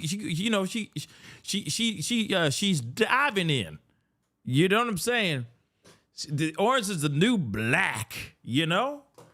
She diving in. So she having fun now. I mean, I don't know. You locked up. I guess that's what happens. I don't know. Okay. But she doing her thing. She is enjoying her life, child. Okay, she is definitely enjoying her life legacy. She enjoying it. Okay, yeah, she getting clapped and she clapping back. Okay, that's why I said she's thunderclap too. Thunderclap. Okay, so she out here. She's like, hey, in exchange for me making this bedazzled hat for you, baseball cap. We can figure something out. We don't. No. We don't need CashApp. You know what I mean? Orange is the new black. Just saying. On that aspect. Is that common when you're in prison? Like even if you were with men on the outside, I guess just because you have no one else, kind of thing. Yeah, I never partook in that, but people who, especially the ones that are there for a long time, they definitely, it's very common. And it's the biggest thing that the women do argue about or do get in fights about or do, have drama or get in trouble for, because it's not allowed. But the majority of everyone is partaking in that. Really? So it's common. Yeah. Wow. He's like, oh my God. So y'all just getting it in? Let's be honest. I didn't expect that to come out of her mouth. I expected that. Personally, I did. Okay? I already expected that. Now, I'm not okay. So for the former inmate, I'm not surprised. I'm not surprised that she didn't partake. She was only there for a short amount of time. But yes, the people that are there for a very long time, yeah, I can see that happening. And then she said this is why there's a lot of fights. A lot of the fights break out because of that hibbity dibbity. Okay? You get what I'm saying, right? Okay. I want to do it. Take your mama out all night. You know what I'm saying? If you know, okay. That was some code right there. If you don't know that song, well, you'll figure it out. Y'all are smart individuals. Y'all are geniuses. Let's continue though. What did you see the documentary on Netflix? Mm-hmm. What did you think? I mean, because you actually saw her, talked to her, had interactions with her in prison. What's your take? When Mackenzie walked out, which I had no idea, just like the rest of us, that she was going to be in the documentary. I just thought it was going to be covering the case. So when she walked out, I was absolutely taken back. I had to rewind it like 5 times because when I saw her, I was like, who is this? This is not anybody that I've ever seen. From the way that she looked to like her demeanor, 100% different than the person I was in there with. It almost came off as if she was trying to portray like this tough girl act in the documentary. Very smug, very dark, almost like just very strange. Because when I was in there with her, she was very like bright and girly and colorful and just very, and the girl that was in this documentary was like hard-edged tough, just not anything. Even her voice was different. She didn't. The question is, how long has it been since she left the prison? Because a lot of things can change. If it's been years since she's been in prison, this particular former inmate, if she has not been there for a while, things can change. There's new people that come into the prison, old people leave. You see what I'm saying? Like, all of that happens, right? I'm hitting my microphone. It's getting messy over here, okay? Like this prison, okay? It's getting super messy. But you see what I'm saying? So what are the possibilities? What are the possibilities of new people come in, a new energy, a new, you know what I mean? A new vibe happens in that prison. So maybe when she was there, it was a little bit more of her being, this bubbly person. When I saw that documentary, y'all,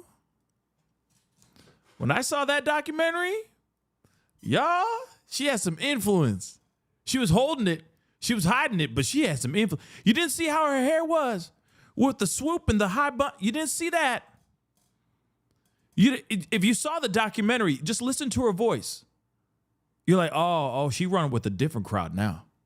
She trying to sound like what she used to sound like, but she don't sound like that when the prison cell closes. She got another type of thing going on. No one else saw that? Am I the only one who saw that? The high bun, the swoopity-doo, the scoopity-doo with her do. You didn't, in the voice, you didn't hear her voice? It was almost like she was trying to, because she's probably talking a little bit different. If you get what I'm saying. Behind prison doors. Yeah. It's a different, she different now. She different. So when she was on there, it seemed like she was putting the old voice back on. The one that she had in trial before she was in prison. But now she about that thuggish, ruggish bone. You know what I mean? Watch that documentary. Watch when she starts talking. You're going to hear it. You're going to be like, oh, snap. Oh, I hear that. Oh, I hear that. She got some more street in her now. I said it out loud. I will say it out loud. She got a lot more street in her. She's a lifer. Well, she's not a lifer, but you know what I'm saying. She's going to be in there for a long time. So she got some influence. Okay? Some places call it influenza. Okay? South of the border. So again, interesting, right? Ryder Guy, thank you so much. She's definitely holding some. She definitely is holding some pockets. I have a feeling she the one having. No, I think her pockets are being held. That's the vibe I'm getting. Okay, her voice is lower. You can hear it in the. Just watch the documentary, baby. Rewatch if you saw the documentary. Rewatch it with that perspective. Rewatch her interview with that perspective. You're gonna be like, oh, Pascal's got a point. Yeah, she got more street. She just became more street in prison. So maybe what former inmate saw her as was just the beginning. But then when she left, maybe there's a new prisoners came in. So a new vibe came in, so on and so forth. You see what I'm saying? Just saying, okay? She's trying to cover it up, okay? She's trying to, but she definitely has it. Just watch the interview. Watch her interview, okay? You'll see it for yourself. You're like, oh yeah, I see. And it's the hairstyle, and now there's photos of her inside prison. I'm like, oh yeah, she definitely got some other influences going on now. So maybe she's not so bubbly and whatsoever. You know what I mean? Maybe she's not the lipstick lesbian that she was in the beginning. You know what I mean? She might be a little bit more, she might have a little bit more hood. I'm just saying. Moving on. Not talk like that when I was in prison with her. She talked like a valley girl, like a young girl from the suburbs. And this voice and this girl and I'm not saying maybe prison has changed her. It's been a while since I've been there. I think it's and that happens. People tend to get institutionalized, and I understand conforming to your surroundings to survive. But in Ohio Reformatory for Women, you do not. It's not like the movies where you need to do that. So I think she's just basically trying to get in where she fits in. Yeah, it's interesting you say that. I thought I didn't know what she was like before, but she came across like tough, like almost a little gangstery, like a little bit of that vibe. I'm sorry. Even Brian said it. Okay, I'm not crazy. Okay, he's like a little gangster. Yeah, that you could. Yeah. Like I said, you could see it. You'd see it in the interview. You'd be like, oh, snap. She is not the, oh my God, I'm about to bedazzle this hat and then we're going to make a t-shirt. It's going to be like, oh my God. It's not that anymore. Okay? Okay, she talking like a dude. She got that voice.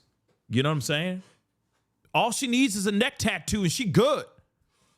All she needs is a neck tattoo and she good. And then periodically, just kind of grab her crotch a little bit and lick her lips every once in a while, and she good. You understand? Let's be honest. Let's be honest here, guys. Moving on. No? Mm-hmm. So she wasn't like that at all? Not at all. I mean, she was, and I've said this on the news, the live news that I did, where I said that she was equivalent to Regina George. I mean, it was very girly, not like, it was more, if she was going to be considered mean, it was in a way that was going to talk about somebody like, oh, do you see what she's wearing? Or she needs to lose a few pounds, compared to, catch me outside, or I'll handle that, the image that she was trying to portray in the documentary. I can't, this is,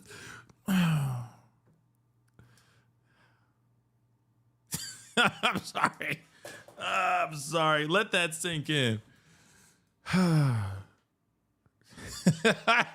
Okay, I'm gonna. Okay, I love Brian Enton, so this is not a dig at him at all. But I do find it funny when white people are trying not to be racist, not to try to sound racist, but they're trying to get the point across, and it's like, yeah, we got it, we already got it.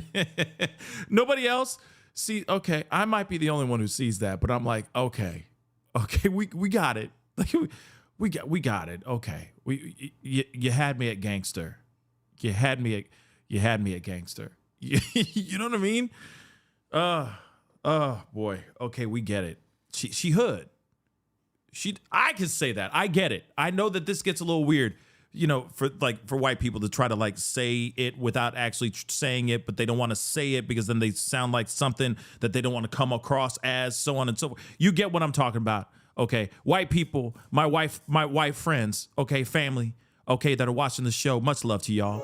But you understand, and I understand because I stand on this side and I listen to this a lot too. It's like, you know what I mean? It's like, I'm not racist, but you get what I'm saying. I'm not racist, but you know what I mean? And I'm not calling her a racist. I'm not calling this former inmate a racist. It's just, this is where things get sticky, where she's trying to explain something, but she doesn't want to come off like that. And it's just funny to see the squirming. It's just funny to see it. You hear it, the verbal squirming. You can't make it up. Okay, we're moving on. Let's see if, let's move on.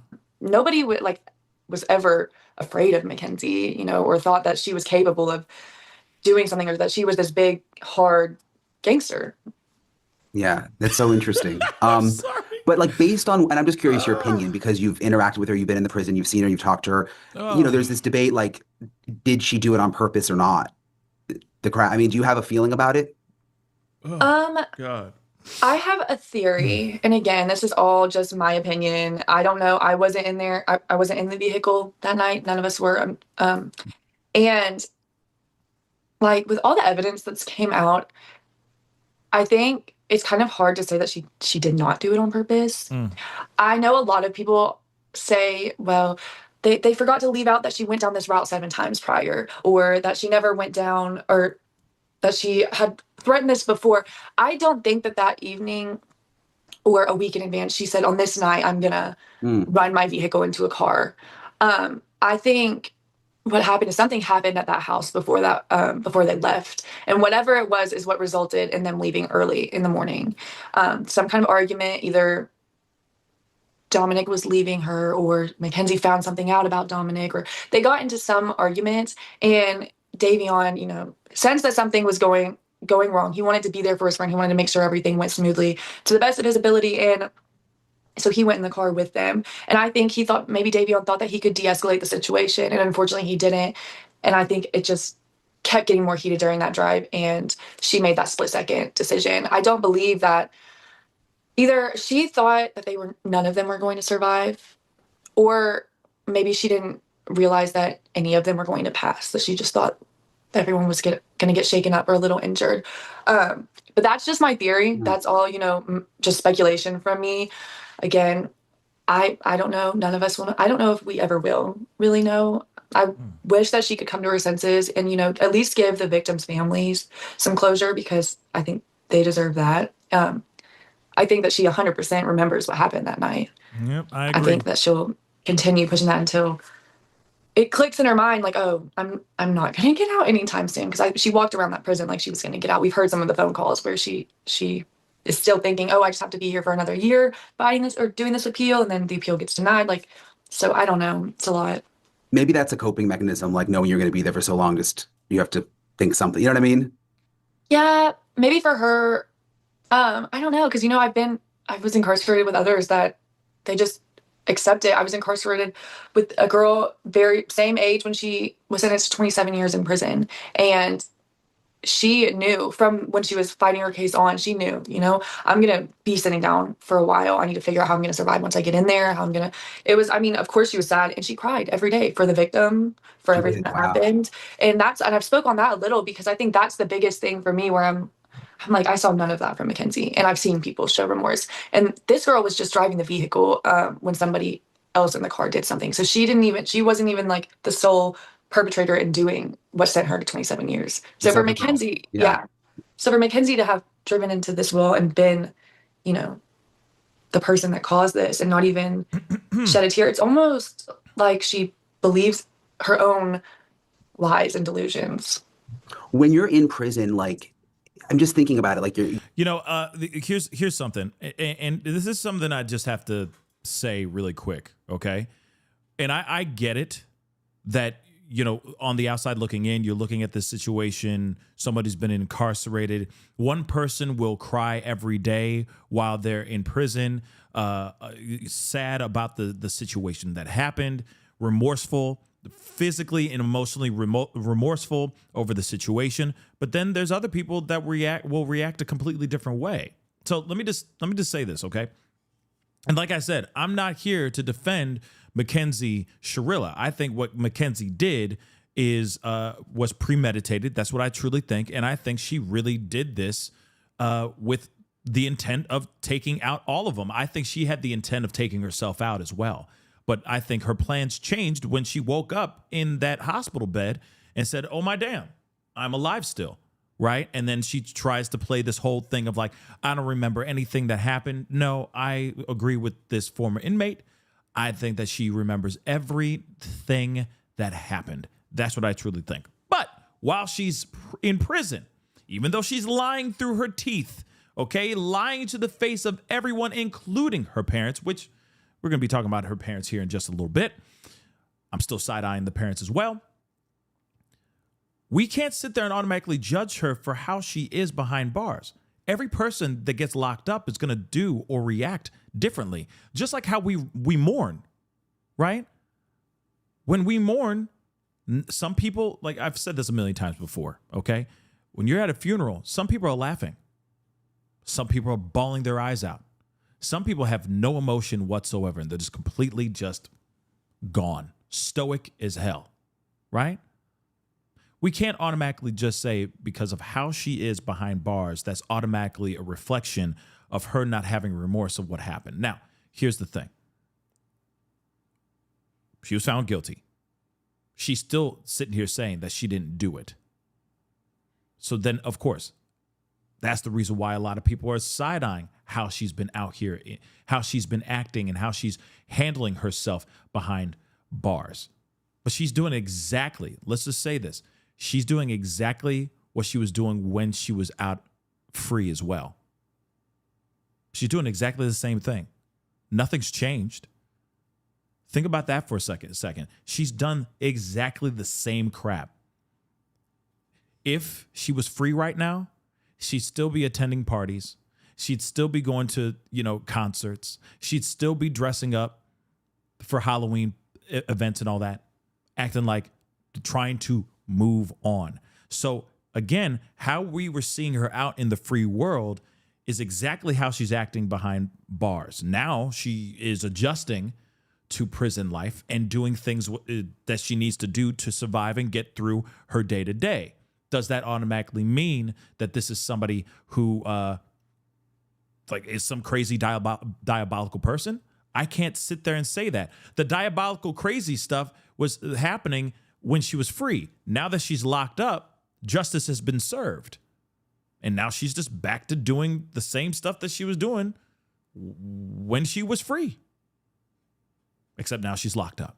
You get what I'm saying? So, again, when this situation, how the situation goes down, everyone reacts differently. Some people will go in there and they won't come back out alive.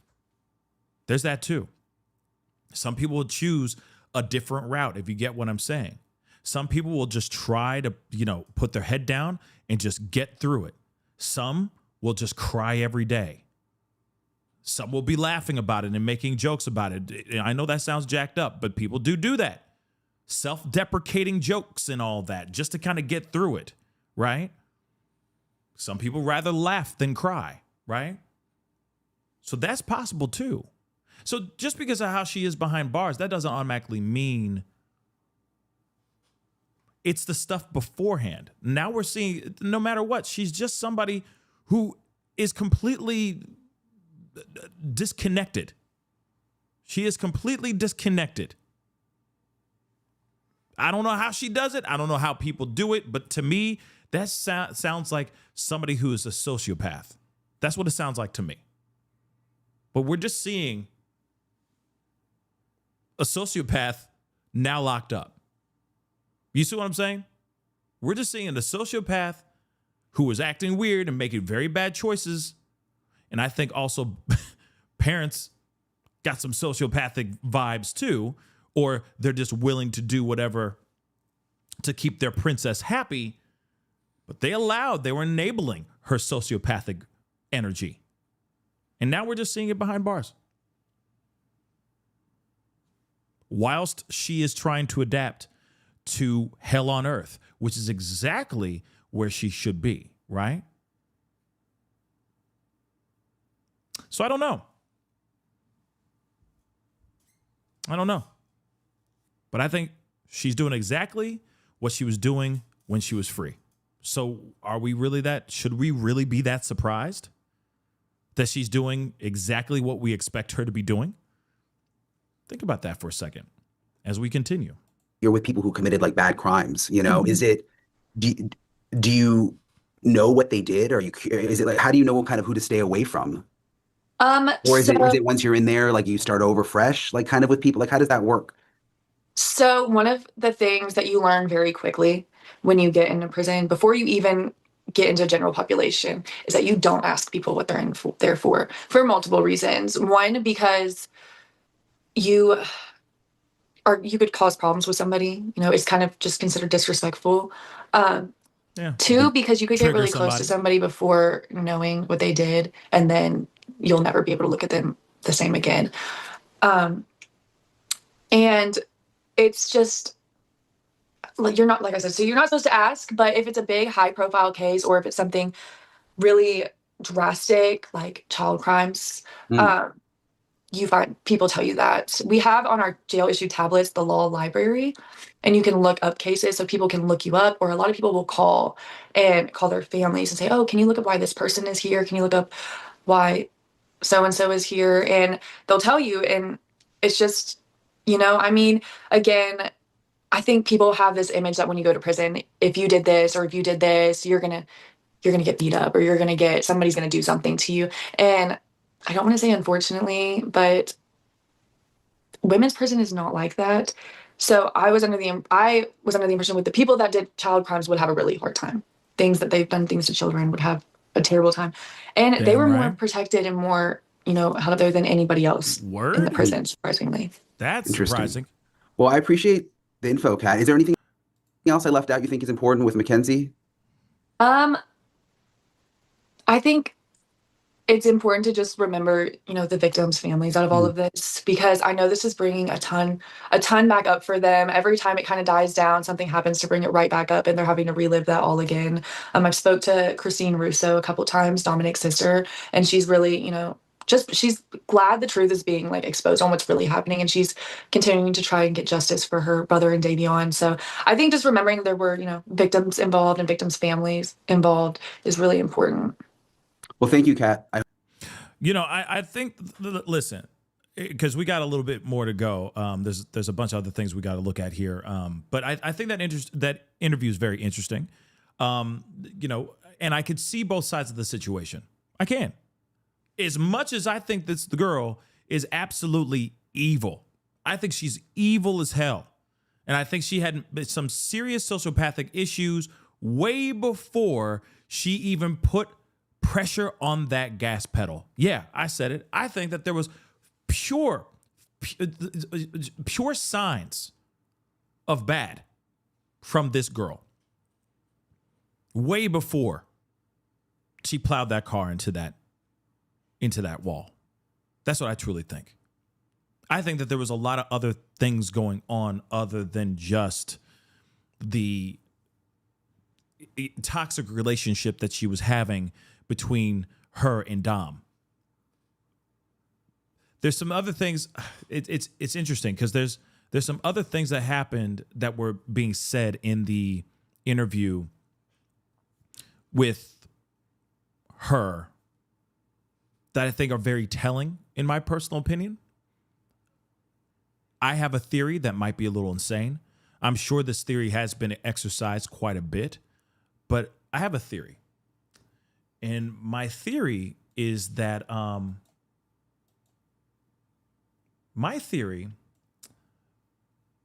this is going to sound crazy. And some of y'all might be like, hold on, okay? Just rock with me for a second. My theory is this. What are the chances of her actually having some sort of relationship with Davion?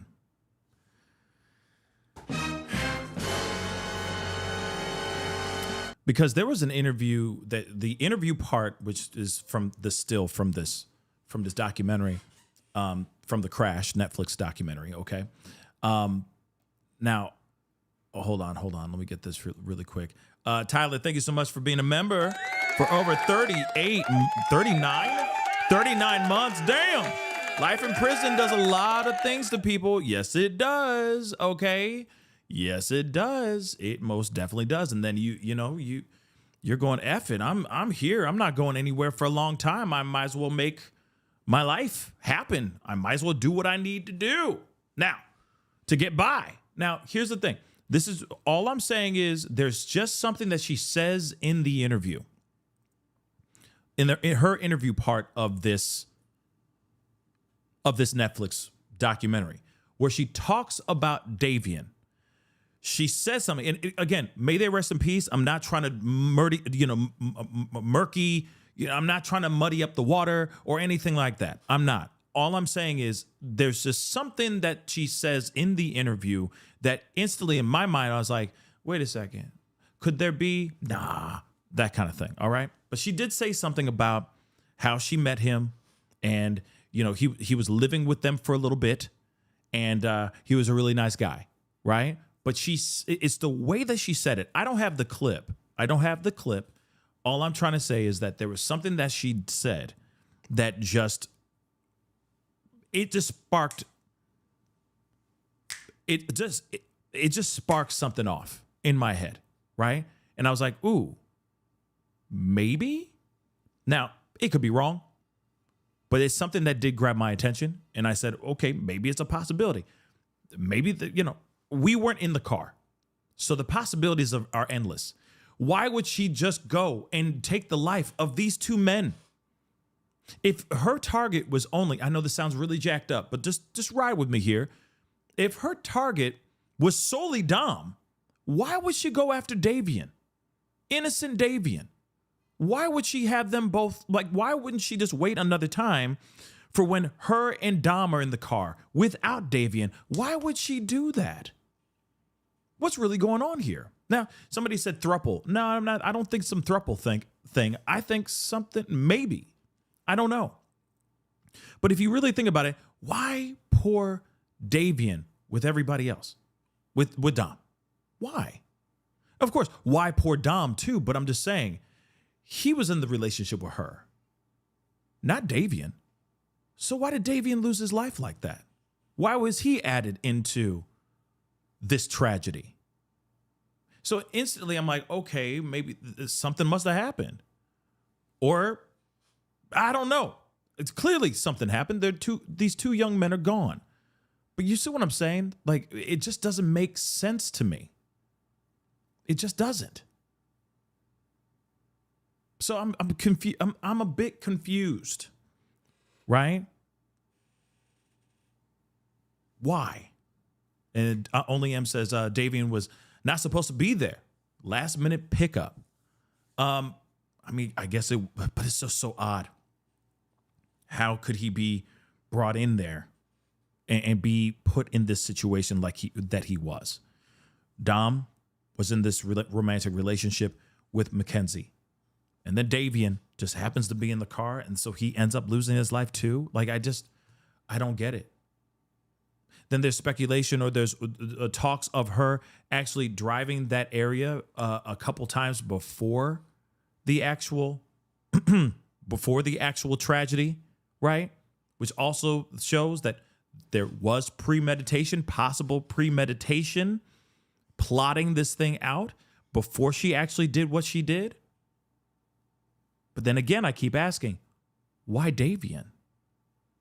Dom, I get it. Like, not saying that I'm justifying that. I'm just saying I get why he was the target. That's her boyfriend. That's her boo thing. That's her lover. They have a very tumultuous, very toxic relationship. And there's plenty of breadcrumbs showing that they were at each other's throats a lot of times. When they fought with all kinds of passion. And they threatened each other's lives. But why Davian?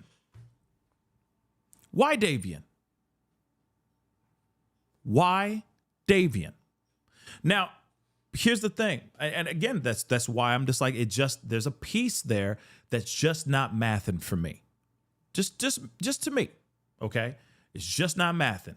But we're gonna continue on because we still got more to discuss within this whole thing. So we got to go, and I told you guys I would pull this up. We have got to go into this piece. Oh, dear Lord. We got to talk about the mama.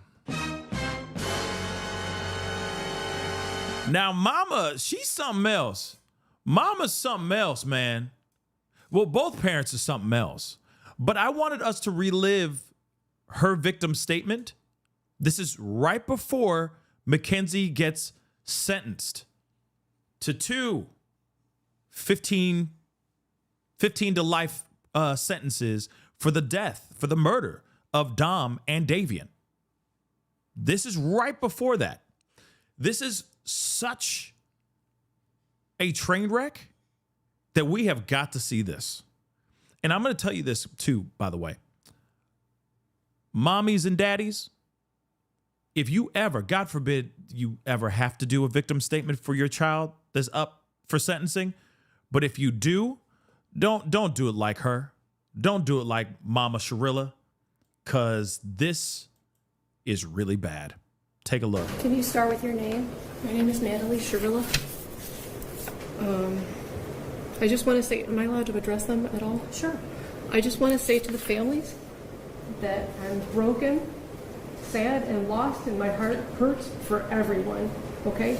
Davion was her new friend, and Dom was the love of her life, and he was part of our family, okay? I'm just so sorry that this happened, and we're heartbroken, okay? And then... Hold on. She already done F this in the A. You want to know why? Listen to her opening statement. And it almost sounds like she's defensive.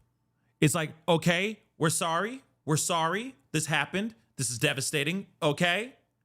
So sad for Dom. So sad. Sad and lost, and my heart hurts for everyone, okay? Davion was her new friend, and Dom was the love of her life, and he was part of our family, okay? I'm just so sorry that this happened, and we're heartbroken, okay? And then, Your Honor, this was a terrible, tragic nightmare accident to have happened that she has no memory of, and she will never emotionally or physically recover from it. She almost died too, and we're asking that you please not run the sentence as consecutive. He was family, and we all loved each other. That morning of the accident, she called. I got a phone call that there was a car accident. Okay, so we went to the hospital, and I didn't even know who was in the car. The names had not been confirmed yet, and I'm gonna cry because I missed Dom so much. We loved him so much. So I called Dom, like over and over again, praying that he was going to answer the phone, and he didn't answer the phone. So then I tried to call his mom, and she didn't answer the phone either. And I still didn't know who was in the car. I didn't even know if she was alive. I didn't know what was happening. So then we were in the waiting room, and then his mom she did call me, so I answered the phone, and I was like, oh my God, like, I don't even know who was in the car. Like, what's happening? Was that Dom? And she said, what do you mean? My son is dead. And I was like, I'm so sorry. And then she said something like, and now I have to wait until your kid's out of the hospital. And then I didn't hear the rest. I was like, we loved him so much. And I hung up the phone. I did not talk about social media. I didn't even know what was going on yet. Okay. Okay. So first off, the tone of this woman's voice is so bad. I could totally see why anyone of the likes of this judge would feel any type of way about this. This sounds like it's weird. It's like she's trying to be. It's like an apologetic, condescending, defensive tone. Does that make sense? Does that make sense? Natasha, thank you so much for the love. I appreciate it. It was stated Davion wasn't supposed to be in the car. He wanted a ride home, and she said no. However, she and Dom argued about it, and she gave in. Her mind was made up at that point. Yeah, I guess so. It's very interesting that she just said, F it. I guess he gonna go down with us too. Like, that just seems so weird. That seems so odd, right? And God knows, like, they're having a fight. Okay, they're having a full-on fight, and then next thing you know, she says, you know, all y'all going to die with me. It's just so strange. And Davion, who just needed a ride home, gone solely because of this girl. Weird. But again, you see how Mama is literally sitting here like it's a passive-aggressive, condescending, defensive tone that she's giving. Even when talking about Dom's mom, who's sitting there like mad, of course angry, going, I gotta wait until. Why do you have to add all that extra stuff? You could just say, hey, you were just trying to reach out to them and they were upset. Rightfully so. This is so bad. This is the worst thing a parent can do to the child that's about to be sentenced. You know what I'm saying? Oh, dear Lord. So then that was it. So in the hospital, that Vitality post, I commented on that because somebody had called her a murderer, okay? And she's not a murderer, so she didn't even have her phone at that point because the police had still had it, okay? So I jumped on and I was like, you know, she's not a murderer. She's more sad than hurt than most of these people commenting. She's been trying to get in touch with you. I mean, at that point, it was just an accident. So I commented on her behalf, not because of the modeling opportunity. Who cares about that? I don't want them to refer to her as a murderer, okay? And I don't even know how that comment got on the phone because the police still had her device and she could not access her phone or social media. That's why I did it. And I had called them asking if they could shut down social media because people were calling her a murderer and making death threats. Yikes. And organizing groups to, you know, take her out when she got out of the hospital and stuff. So I don't even want her phone. I don't care about her phone. I don't care about social media. I just want. Apparently you do care about social media so much that you were able to have conversations with modeling companies and modeling agencies or, possible sponsors and stuff like that. You were literally, I'm sorry, y'all. I'm sorry. Come on. You were trying to act like everything is normal and trying to utilize this newfound disgusting, disturbing fame surrounding your daughter to try to see if she could scoop a bag. Because maybe in your mind, you automatically assume or think that there's no such thing as bad publicity, but there is such thing as bad publicity. Your daughter is literally about to get sentenced for a very, very long time for the murder of 2 young men. That is really bad. It's not like she just suddenly had an OF account that you didn't know about and that became public knowledge or something crazy like that. It's not like she went and I don't know, said something controversial on social media and so she's getting backlash for it. No, she took the life of 2 young men. Why are you on her social media in the first doggone place? That social media should have been shut off the moment that you found her in the hospital and looking at the possibility of 2 murders. Come on, guys. Come on. Like clearly, completely tone deaf, completely oblivious, completely. They were looking at this as an opportunity to stack up. Oh, now my daughter's going to be a household name in the worst possible scenario. This is not good publicity. It doesn't matter. It doesn't matter if your daughter's skinny or fits the aesthetic of whatever they need online and whatnot. Your daughter is going to prison for a very, very long time for taking the life of 2 very innocent boys. That's it, y'all. That's it. This is not the time to try to stack up and double up on bread and try to get a J. Crew ad on your freaking. Does J. Crew even exist anymore? But J. Crew ad, you know what I mean, on your Instagram and some ish. You know what I mean? Like, come on, y'all. This is dumb. This is so dumb.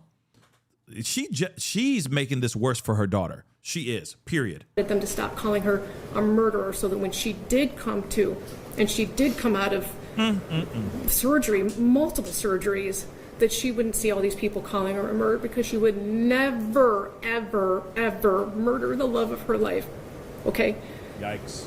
For Halloween, for 3 months after the accident, she would only wear his clothes.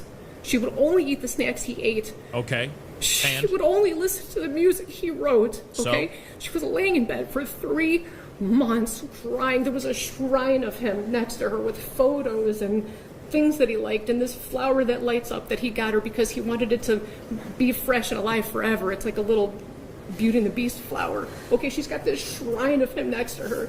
So she was crying for 3 months. So her friends asked if she wanted to go out trick-or-treating or Halloween, and it was at OU.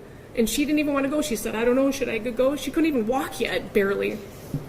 Yeah, if she couldn't walk yet, barely, and yet she still went anyway. You see what I'm saying? She could walk, she could barely walk. So she went anyway. Huh? Okay. Like this defensive trying to explain stuff that she shouldn't have been doing in the first doggone place. It's appalling, guys. It's absolutely disgusting. Absolutely disgusting. The audacity of this mother. So clearly, if your mother is willing to enable, okay, she's an enableist. If she's willing to enable this type of behavior, clearly the apple doesn't fall too far from the tree. Let's be real. So I told her, I said, baby, please go. It's Halloween. You've been laying for 3 months crying, only listening to his music. Please go have just a moment of fun. A moment of fun. So we told her to go. My husband drove her. I brought her back home. She just needed a second of fun from losing her whole world. Her whole world. So that was us. We told her to go. And that concert she went to with Dom's cousin, Abby, they picked her up. They brought her there. That was Dom, Mackenzie and Dom and Abby all decided to go to this concert together while they were in the hospital. That was for Dom. Everything she did after the accident was either in honor of him, to be close to him, or just to be by him any way that she can. She's like devastated and tragic. He was the air that she breathes, okay? And they went with his cousin. We spent all kinds of time with him after the accident. What was the other thing? I'm hearing an awful lot about your daughter. I'm not hearing very much about the two dead people. Dominic, okay, I'm asking you for a leniency because this was a tragic accident that she does not remember. And Davion, he's a new friend. And I'm so sorry. What does that mean? His life is worthless? No. Okay. God, no, not at all. They all loved each other. They all spent every day together. You know what I mean? I don't know too much for him. Isn't that part of the problem, Mrs. Shirilla? Sorry? Isn't that part of the problem, that they all trusted each other? Isn't that part of... It's not a problem at all. It was wonderful. It's a problem how they all ended up in the car together and two of them ended up dead. I understand. I understand what it looks like. Bars. I'm saying that it was a tragic accident. She would never... Well, we're going to have to disagree on that. I understand. Right. And I respect your position, but you disagree with me. I understand. But anyway, that's it. I just wanted to address those. We told her to go to those things, and then she did go with Dom's family. So look at that. Don't look at it with the... Look on that with different eyes if you can, please. Those things are not relevant. Not at all. Not at all. No, not at all. But agree. she's a good. If you would have a moment, all you would need is 5 minutes of a conversation to have with her to learn who she is. Just that, you would just need 5 minutes to learn who she is and what she's capable of not doing and doing, and you would see for yourself. That's all. I'm so sorry, guys. Thank you. I'm sorry. My problem is that she doesn't give, like, she's not even trying to explain, like, it's like the whole, oh, well, Davian, we didn't even know the kid. Like, we didn't even really know him. So, listen, let me just say this. If you are ever in this kind of nightmarish situation, you're a parent and you have to speak out on behalf of your daughter, your son, I get it. Say what you need to say, but don't do it like this. This should be studied. Every parent that has to do a victim statement on behalf of the defendant, okay, that may have to look at some serious time behind bars, don't do what Mama Shirilla did here. Please don't. We didn't even know him. Davian, we didn't know him, but she loved Dominic so much. The theme for today's show is called Tone Deaf. Yeah. It's just, it's heartless. And it's sad. Because, even also on top of that, there's been conversations about the conversations that these two have been having together. And what I mean by that is Mackenzie and her Mama Shirilla. Yeah, y'all. She apparently has been having conversations with her in different languages. Well, I wouldn't say that it's a language, but it's kind of like gibberish. Hear me out. Take a listen to this. Chance to check out the new Netflix documentary, The Crash. You've probably seen some of the reactions on social media, right? People are absolutely ripping the doc star Mackenzie Shirilla for her behavior after causing the deadly high-speed crash that killed her boyfriend, 20-year-old Dominic Russo, and his friend, 19-year-old Davian Flanagan. Now, Mackenzie, who was just 17 when she drove that car into a brick wall, was found guilty of murder in 2022 after police revealed the accelerator on her 2018 Toyota Camry was at 100% in the seconds before the crash. And some viewers are saying that Mackenzie's remorse in the doc was all just for show. I'm not saying I'm innocent. I was a driver of a tragedy, but I'm not a murderer. Now, as proof, they're pointing to a TikTok video that she posted months after the crash in which she dressed up like a corpse on Halloween. That's on top of all the videos she put up showing alleged reckless driving and drug use. But Mackenzie and her parents have maintained she's innocent, that the crash was caused by Mackenzie's POTS diagnosis, POTS being a blood pressure disorder that can cause dizziness and fatigue, particularly when someone goes from lying down to standing up. And speaking of Mackenzie's parents, they've been caught up in this whole backlash too, because Mackenzie's mom, Natalie Shirilla, has drawn fire for her arguably bizarre victim impact statement where she said that her daughter needed, quote, a second of fun after the accident. And new video of Natalie speaking to Mackenzie in her new home at the Ohio Reformatory for Women back in 2023. It's raising even more questions about the family because the argument is they're talking like some kind of coded, strange, gibberish language. Take a listen. Yes, please tell them I don't want to be on protective custody. Please tell them that.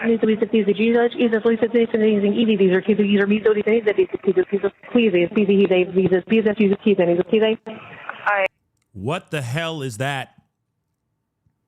What the hell is that? I am. I'm Okay, not causing just keep that in problem mind. since I've been. I know you haven't. I'm talking about in general overall. Yeah, so is the Mackenzie Shirilla millions watched in that Netflix doc actually putting on an act? I'll tell you what, Kat Crowder sure thinks so. She served 6 months with Mackenzie in that women's prison, and she says the girl she knew behind bars is nothing like the remorseful inmate seen in the doc. Joining me now is social media influencer Kat Crowder. Thank you so much for taking the time. Okay, so you heard that, right? You've already heard her interview. We've already heard another interview. I'm going to play that part one more time, because the gibberish is just, it doesn't make sense, right? And I know like pig Latin, you know what I mean? Amscray, that kind of thing, you know? You know what I mean? Yeah, let's just hear this. Strange gibberish language. Take a listen. Yes, please tell them I don't want to be on protective custody. Please tell them that.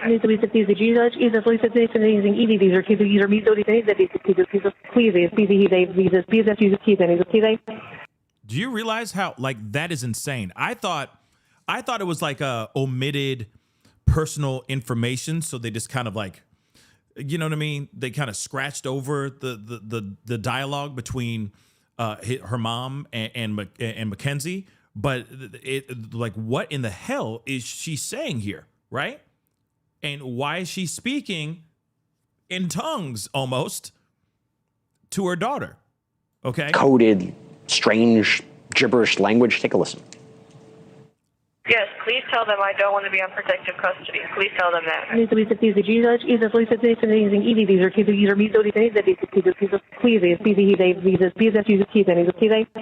I am. I'm Okay, not just causing keep that in problem mind. since I've been. I know you haven't. I'm talking about in general overall. Yeah, what so in the hell is that? So random gibberish, random code talk that she's having with her daughter via prison phone calls, jail phone calls, whatever you want to call it. Weird, right? Now, what the hell are they talking about? What's going on here? Because apparently, allegedly, there's other conversations that they would have with each other in the presence of police. And apparently they're talking to each other in gibberish as well, which is not good because that looks weird. And for those who are trying to, you know, come off like they're innocent, that they didn't do anything, so on and so forth, right? Why would you ever have any kind of gibberish talk between you and your daughter in front of police kind of thing, right? But there's a TikTok here that I want to share with y'all. So let's take a look at this. A small clip of Mackenzie Shirilla speaking gibberish to her mother. This is from a prison phone call. Does anyone know what she's saying? I'd like to know that too. All right. Just playing it again. This is just from a TikTok. Here is a clip of Mackenzie Shirilla and her mother speaking on a prison phone call, and Mackenzie speaking some type of gibberish to her mom. Watch. Right, yes. Either we don't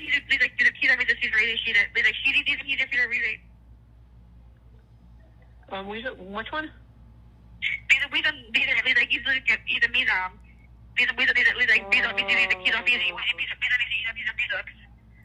Like they have a whole language with each other that they're so fluent in that they like it's that fluent. Like what I don't know what they're saying. I don't know what the hell they're saying. But they have like a full-on conversation with each other. And everyone's like, what? Like, even, we're all going like, what the hell is she talking about? What are they saying? That's weird, right? Oh, great. Don't forget. Don't forget. You said, can I say it out? Can I say it to return just to make sure? Okay, first of all, does anybody know what she's saying? If so, please let us know in the comments what she is saying. Now, from another video of mine, people let me know in the comments that it could be called gibberish, could be called pig Latin, could be called carny, among other different types of like languages. So can you make out what Mackenzie Shirilla is trying to tell her mother here?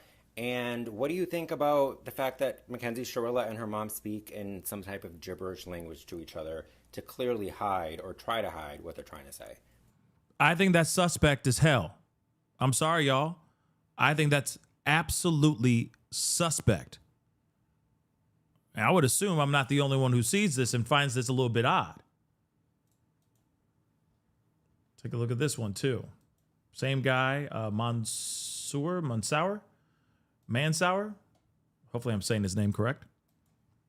So I have found yet another clip of Mackenzie Shirilla and her mom speaking in some type of gibberish or pig Latin or whatever you want to call it on a prison phone call.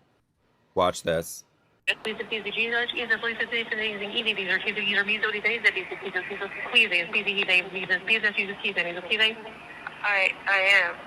Okay, not caused keep that in mind. since I've been here. I know you haven't. I'm talking about in general overall. Please. Literally just, I listen to every single thing the staff says to me, like, I don't. Hold on.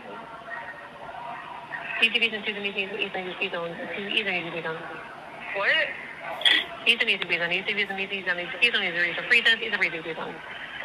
I can't understand. So.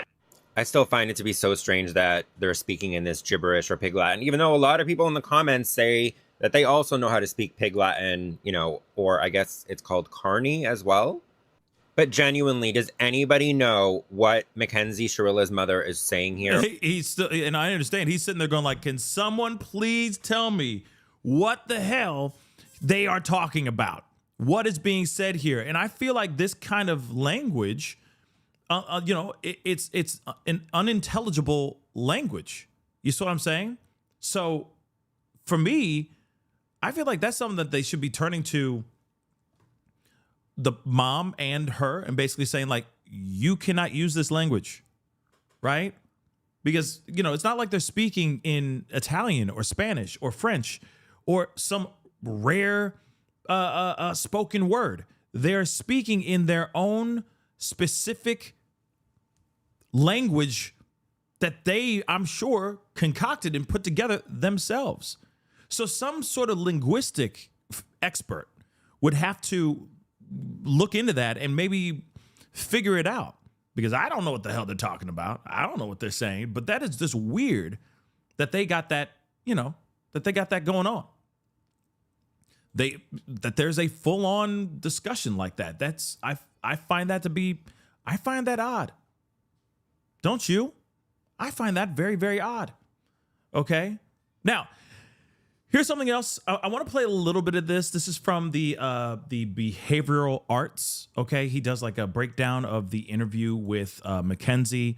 I want to play a little bit of this. Not the whole doggone thing, but I'm just curious what he has to say about all this. I think this is just this whole thing. Her interview on this Netflix documentary is very, very fascinating. So let's take a listen and see what he has to say about all this too. I just know myself, and I know I'm not a monster. I knew she smoked dope. I don't have a problem with her smoking dope. I don't have a problem with me smoking it. What's going on, everyone? Welcome to the Behavioral Arts. My name is Spidey, and I use my degree in sociology and psychology, my certifications in criminal interrogation and body language analysis, and my experience as an award-winning mentalist to teach people behavioral analysis and practical psychology on stages and television shows all over the world. Everybody is talking about the new Netflix documentary, The Crash. The one-episode documentary tells the story of Mackenzie Shirilla, the Ohio teenager convicted of murder after driving her car into a building at 100 miles per hour, resulting in the tragic deaths of her boyfriend Dominic Russo and their friend Davion Flanagan. The film features interviews with the victims' family members, as well as Mackenzie's own friends and parents, which has the whole internet buzzing big time. And for the first time ever, an actual interview with Mackenzie herself. But what do their body language, facial expressions, and word choice reveal? And who is the person whose behaviors are screaming the loudest in this case? Let's dive right in. Okay, so there is a lot to talk about, and as per the endless requests that I got, this is an analysis of the documentary, not the whole case overall. So I'm going to focus on two things: the interview with Mackenzie's parents and the interview with Mackenzie herself. There'll be a couple of other things we're going to look at, but those will be my main focus, which the documentary also spent a lot of time on. So at some point in the documentary, Davion's sister is talking about how Mackenzie had this tendency to talk down to other students, and they cut to videos of her on social media that support that statement. The prosecutor, Tim Troop, also says that both on social media and at school, there were several reports and accusations of bullying behaviors. Then it cuts to the parents talking about an incident that happened on the last day of school, and her dad says this. They suspended her for the last day of school, and I walked in, I look at my daughter, and she's sobbing. And I go, "Did you do it?" And she looked at me and goes, "No." And I know when my daughter lies. I go, "Good enough for me, let's go." And I walked her out. Okay, we're going to circle back to her father big time, but I want to start by talking about her mom, Natalie, because there are two things here that are really important behaviorally. The first is when the dad says that he saw their daughter sobbing, you see the mom's bottom lip protrude, pop out. So sadness is one of the universal emotions, which means that research has shown that everywhere in the world it looks the same and humans can recognize it regardless of culture or upbringing. And one of the telltale signs is a tension in the chin that causes an embossing and pushes the bottom lip upwards, which causes that downturned mouth which we all associate to sadness. Now, in babies, this pushing causes the bottom lip to protrude outwards and curl out a little bit. This is not a conscious gesture, it's completely involuntary and universal. But as we age, we get better at masking that because we don't want this obvious display of sadness. We still see that chin bossing. We see the bottom lip pop out just a little bit subtly, but we very rarely in adults in moments of sadness see this big lip out like this. When that bottom lip does pop out in an adult, most of the time, in fact, it's a very safe assumption, this is a display, a communication of sadness, not necessarily an emotion of sadness. So for example, let's say we bump into each other at a sad event, like we know someone in common and we go to their funeral and I see you across the room and I go, like this. This is me trying to communicate to you consciously that I'm sad. This is a sad event that we're at. So in this moment, what we're seeing with Natalie is a theatrical moment, and she's trying to support the narrative here and letting the audience know that it's sad for her to think of their daughter sobbing. The second thing that I want you to notice about Natalie is right at the end when Steve is saying that he knows his daughter and that answer was good enough for him, you see her kind of smiling a bit and nodding along in agreement like this. In fact, throughout all their interviews, very often it's in her baseline that her nonverbal communication is showing agreement or support of the narrative. She's often even miming out the things that he's saying. And that's really important. Put a pin in that because we're going to circle back to that very soon. But let's talk about Steve, the dad. So the moment I saw their interview, my mentalist reflex kicked in. So for those of you who don't know, mentalists are entertainers. It's a subset of magic, so we use trickery and psychology to make it seem like we know what people are thinking. And one of the areas of mentalism that I specialize in is called cold reading, and you guys can look this up, but it's the art of looking at someone's nonverbal communication, their demeanor, their aesthetic, and making certain deductions about them and working that into the reading that makes it seem like we know things about them. As such, I pay a lot of attention to someone's aesthetic and the choices that they make, the things they decide to put on, because it could give me a lot of clues about the person. And in this case, the moment I saw Steve on the screen, there's something that jumped out at me that I couldn't believe what I was seeing. And it's the fact that he's literally wearing a t-shirt that has a cartoon boom on it. So this type of graphic is very common in comic books, like in Batman, for example, where they put sounds to match what's happening, like pow or bang or whatever. And this guy's got one that says boom across the chest. And I'm looking at this going, what happened here? This guy woke up knowing that that day he's going to film a documentary about the car crash that his daughter caused that claimed 2 lives. And he went over to his t-shirt drawer and he went, no, the black one's too dull, too mundane, white is too common. Oh, that one, that's the perfect one to wear for this documentary. Oh, and by the way, Steve is a teacher for a living of art and digital media. So he understands the meaning of art and what it communicates and what we perceive. He's very much in tune with that. So That's crazy. That's a good point. I forgot about that. His profession, what he teaches, and all that. That is very interesting.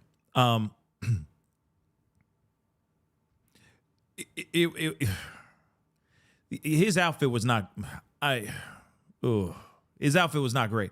I'm just gonna say it, okay? But wow, that's a very, very good point. Very, very good point. Totally blew my mind that he has this t-shirt, let alone wears it on this interview. And I know that a lot of people right now are on the hate the Shirillas train and subjectively can look at it and go, no, he knew what he was doing. He's an art teacher. But totally objectively, it's one of two things. Either he knew what he was doing, or if we give him the benefit of the doubt, this is a completely tone-deaf, clueless decision to wear this t-shirt and not realize the implication that it has in this documentary. So let me just say this again. You heard that theme. I said the code word for today is tone deaf. That could very well be what it is, right? That they're just so oblivious that they don't even know the stupid choices that they're making. That these choices are so minor, but they're massive.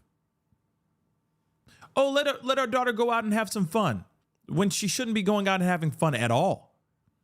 In fact, in my personal opinion, she shouldn't be able to go out at all. I mean, this is just because it's just a few months after. I don't care. She ain't allowed to be in any car, any moving heavy machinery for a very long time, unless I'm operating it. You see what I'm saying? Yeah, it's like read the doggone room, and he clearly I don't know. Maybe they just are so stoned too. I don't know. Maybe they're smoking that ganja way too much too, that they're not thinking about things before they actually do it. Or maybe they are, and they just don't care. But tone deaf is the theme for this entire situation. Well, I mean, at least when it comes to the parents and the choices that she made after the death of these two young men. Let's move on. I went online to try to figure out what is going on with this t-shirt, and I found out that Steve Shirilla was put on administrative leave from the school that he works at. And the school sent a letter to the parents saying that there's an investigation going on, and it's related to poor judgment displayed in this documentary. Now, the letter doesn't specify what the poor judgment is, but a lot of people online are speculating that it's either the t-shirt that he's wearing or something he said in the clip that we're going to look at right now. But before we do me a huge favor, hit that subscribe. I knew she smoked dope. I don't have a problem with her smoking dope. I don't have a problem with me smoking it. If you're going to take a drug, that's the one I believe you should take. It's better than alcohol. It's better than all the other crap. So that clip got a lot of reactions online. And let's look at this completely objectively, because that's what behavioral analysis does. And if we look at it objectively, it's not necessarily the statement, it's who's saying it in what context. So, for example, if we're hanging out with some parents and talking about drug use in teenagers, and one of them goes, you know, for me, it's not the biggest deal if my kid occasionally smokes weed. I prefer that to other habits. In a smaller conversation, some people might go, yeah, I kind of understand what you're saying. I disagree. I wouldn't want my 17-year-old ever doing any type of drug, but if someone said that, it wouldn't be the worst thing. In this case, it's different though. First of all, this wasn't this casual thing that she did every now and then. When they uncovered the videos off her phone, almost on a daily basis, she had videos of her smoking weed. Second, he's a teacher, so this lax attitude towards drugs isn't necessarily the best look. Third, she didn't only do weed. You know, here he's saying that, I prefer she does that one than other ones, but that's not the only one she did. There's another thing here, which is a big flaw in reasoning, because he's going, it's better than alcohol, it's better than all these other drugs, but why does a 17-year-old have to choose one of them? Why can't none of the above be an option? But I think the thing that gets... Facts. Shout out to behavioral artist. I think that's what it is again. I'm sorry. Behavioral arts. I'm sorry. Shout out to Spidey. Because he's speaking nothing but facts. It's like, why can't it just be none of the above? Can it just be none of the above, buddy? Why do you have to be like, yeah, I don't mind. It's fine if my daughter was supposed to eat. It's better than any of these other choices that they have out here. And I'm like, no. It should just be like, no, you're not doing the ganj. You're not doing the shroomies. You're not doing any of that crap. You're my child. You know what I mean? Let us continue on. Like, again, tone deaf. The intangible world, to each their own beliefs. But throughout my career, I've seen a lot of people use the same techniques, trickery, and psychology that I used to entertain to claim that these things are real. And the truth of the matter is, if the pendulum was really communicating with Dom, why not have Dom tell everyone what happened? It's a simple question. Was this actually an accident? Yes or no? That should be much easier than spelling the word love like his dad was doing. I know it sounds harsh. I don't mean it to be. It's just I've seen people get taken advantage of way too many times with things that I know exactly how it works because I've been doing it as an entertainer for decades. It's such trash. Because I forgot about that crystal thingy. And they're trying to summon Dom from beyond, and he's holding the thing, and the crystal's moving around, and he's like, what do you have to say to what do you have to say to Mackenzie, right? And it's like, I love, and you know what I mean, because the crystal's hitting all these things, and I'm like, bro, you are moving your hand. First off, you're moving your hand to make it say I love you, okay? No. Really? So you're bringing a crystal and you got this on camera now too? Like, why do you have this whole situation on camera? You know what I mean? And she's like, oh, yes, Lord, yes, Dom. Oh, my boy, my man, Dom. Like, what? What? Why? Why did you even do that? Why is it even on camera? Why did it have to be caught on camera? Let's just start there. You can do that all you want when you with your private stuff. You know what I'm saying? But he's sitting there going, and this is the dad doing it. This is Papa Shirilla doing this. What do you have to say to Dom if you're here? What do you have to say to Mackenzie? You know what I mean? And his whole hand is moving. And she's, oh, baby doll, my love, oh, Lord. Like, I'm sorry, but it was all like, I hear you, baby. I hear you, dog. Like, stop. No. How is that a thing? It was the dad doing it. I'm sorry. It wasn't like another clairvoyant is over there, unbiased, right? Sitting there just holding it, doing the thing, whatever. It was him who was doing it. It was her own papa with the damn crystal. Stop it already. Stop. Oh, Dom, oh, Lord. Like, I'm sorry. That just burns my cookies. Okay?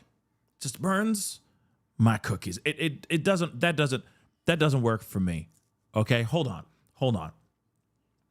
It's the papa who's doing that, baby. Hold on. Where is it at? It's in here somewhere. Trickery and psychology that I used to entertain to claim that these things are real. And the truth of the matter is, if the pendulum was really communicating with Dom, why not have Dom tell everyone what happened? It's a simple question. Was this actually an accident? Yes or no? That should be much easier than spelling. My bad. It's not her dad. It's that's Dom's dad doing that. My bad. That's Dom's dad that's doing that. But still, nah. I'm not for it. Doesn't matter. I'm still not for it. It's just very odd in my personal opinion. Okay? But moving on. Okay? Theatrical. Like, it's like someone who's used to that camera because she used to post on social media a lot. Second, as she sits down and she's waiting and the interviewer asks the question, we see two things. One, I'm sure a lot of my regular viewers caught, is a quick scrunching on one side of her face. The lip goes up like this. So the scrunching on one side of the face is also a universal emotion recognized all over the world, and it's the expression of contempt, which means looking down on something or someone. And it's characterized by exactly attention on one side of the face. Sometimes it looks like this, sometimes it looks like this. And it's often accompanied with this kind of side look that we call looking askance, like this, right? So you're looking down on something. Now there's a really important note here if you look at Mackenzie's face.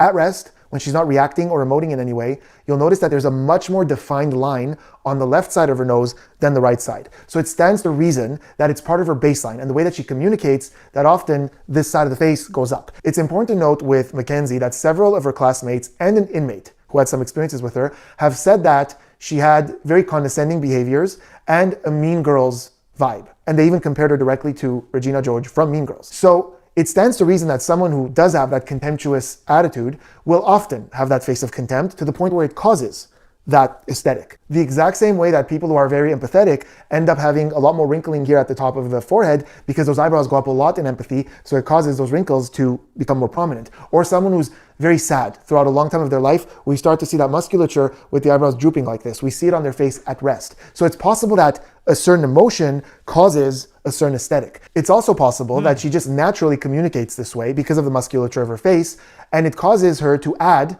to already her condescending or mean girls behaviors this constant look of contempt, which only accentuates what people see when they look at her communicating. So it's kind of like what came first, the chicken or the egg, but it's safe to assume, looking at her face, that in the way that she communicates, we often see that scrunching on one side of the face. Another thing we see here that we're going to see a few times in this interview is this eye blocking that she does. So we see it right there as he's asking the question. Yeah, I mean, I'm not a behavioralist, okay? But even when you're looking at her do these hard blinks, it's almost like, feel bad for me. I'm innocent, right? But I'm going to let the experts speak, but that's the vibe that I got. You know what I mean? That's just the vibe I got every time. It's like, I'm innocent. Understand, I didn't do it. You know what I mean? It's that vibe I got. But let's hear what you got to say. And we're going to see it quite a few times when he's speaking, and we're even going to see it at times where she's speaking as well. And in most cases, it either has to do with this kind of sense of irritation, which we see very often, or with her kind of describing an image that she doesn't want to deal with, which we've talked about a lot, and it happens very commonly with an image that we're trying to keep out of our minds. So we're closing our eyes to not see it, to not visualize it. Now, as we move forward and look at some of these clips, I want to talk about the danger of this analysis in this case. It's not like she's sitting down talking about something else and then this topic comes up. So we could see some kind of normal baseline and then the stressful topic. So for example, seeing this contempt, seeing this eye block, seeing this fidgeting, a lot of shrugs, a lot of shoulders popping, blink rate going up and down like crazy. I don't know what her normal baseline is because I didn't have a chance to talk about other stuff in this setting. Some people mistakenly think that you could baseline her based on other clips, but that's not true. Baseline means in this interaction, not overall. So we're gonna have to navigate this very delicately and keep in mind that she's probably stressed about this topic throughout. I never told my side of the story, and I understand there's many different sides to the story and different perspectives, but I just want to say my truth, and I just know myself, and I know. Hold on, I gotta slow this one down. Let me just slow this part down because I want you guys to hear her voice. Back to normal speed. I want you guys to hear her voice. Real quick. You'll hear it. You'll be like, oh, yeah, okay. There's an influence here. It's the Thuggish Ruckus Bone. It's the Thuggish Ruckus Bone. You know what I mean? Very delicately, and keep in mind that she's probably stressed about this topic throughout. I never told my side of the story, and I understand there's many different sides to the story and different perspectives, but I just want to say my truth, and I just know myself, and I know I'm not a monster. First of all, look at what she's saying here. She has this kind of, soft tone saying, I understand there's many sides to the story. I just want to say gang my truth. And this kind of seems like a script that she picked up of, just acknowledging other versions and other people's opinions and just saying, I softly want to say my truth. But if you think about it in this case, it shouldn't apply. She should know the only truth. She's the only person who knows the truth. She was the only person who was there and who is around to tell the story. So if she truly believes that there's no other version, this is what happened, it was actually an accident, where's that attitude that we've seen in her social media posts? We've seen a lot of feistiness from her in her social media videos where she says things like, if you think such and such, just go F yourself, or, you guys can go kill yourselves, and all kinds of things along these lines. Yeah. Here it seems like she's presenting this in the way that she thinks we want to hear it. Like that this kind of softness and validating other people is going to make her seem more likable and believable. Or, hold on, just plain devil's advocate, or she realizes the severity of what she did, and now she's she's still lying, but maybe she's trying a different approach instead of this whole like, oh yeah, y'all could go kick rocks and get out of my face and all this fiery response, how she usually is, which she's allegedly a mean girl, right? Allegedly known as a mean girl. Maybe she's changing her ways a little bit. The story's still the same, but her approach might be different this time. You see what I'm saying? So, and you also got to remember, she's also in a Netflix documentary, and this is the first time her talking. So And she already knows that there's going to be people who are already side-eyeing the hell out of her too. So what do you think they're going to be doing? What do you think she's going to do? She's going to go the approach of like, I didn't do nothing. I'm a good girl. I didn't mean to, I didn't do it. I didn't murder them. It was an accident. I didn't murder them, right? So maybe now she's like, okay, I can't go that bombastic, out of control attitude anymore. I can't go that approach anymore. This is freaking Netflix, y'all. And you know for a fact she's getting off on the fact that she's on Netflix now. Let's keep it a bean. Apparently she was getting excited. She and her mom were getting excited about, the crime that she did was going international, which is also just insane if you really think about it, right? So now she's like, oh my gosh, this is my opportunity to speak out. I can't look like the mean girl anymore. So I gotta look a different. I gotta take it a different route. So instead of her being like, F you, how she probably would be if the cameras weren't rolling, she's like, okay, I have got to appeal to the audience that's going to be watching this and consuming this on Netflix. You see what I'm saying?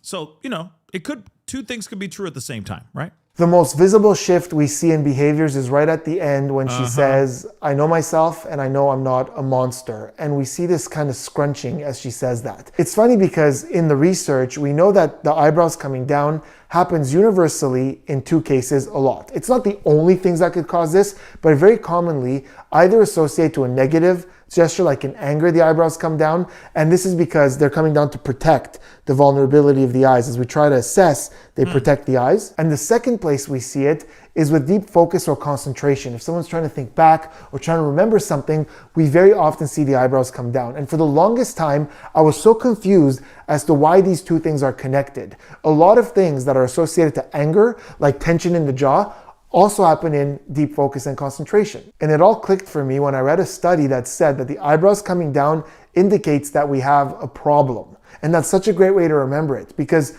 think about what we call a mathematical equation, a problem, right? So basically it's because our brain doesn't like to be under stress or strained. So really, really focusing hard is not a naturally pleasant experience for the brain. So we do things that very much look like anger or being displeased. So in this case, when she says, I know I'm not a monster, and we see this emotion, it's that she has a problem with that narrative. Whether it's anger or just confusion as to why anybody would think that, she does not like this idea, and we're seeing that come out in that moment.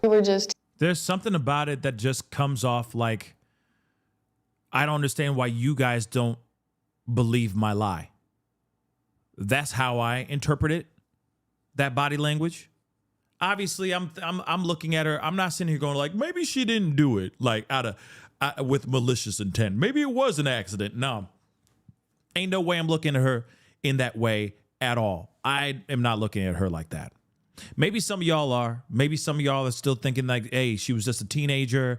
She was young. She made a mistake. It was an accident. These 2 tragically lost their lives.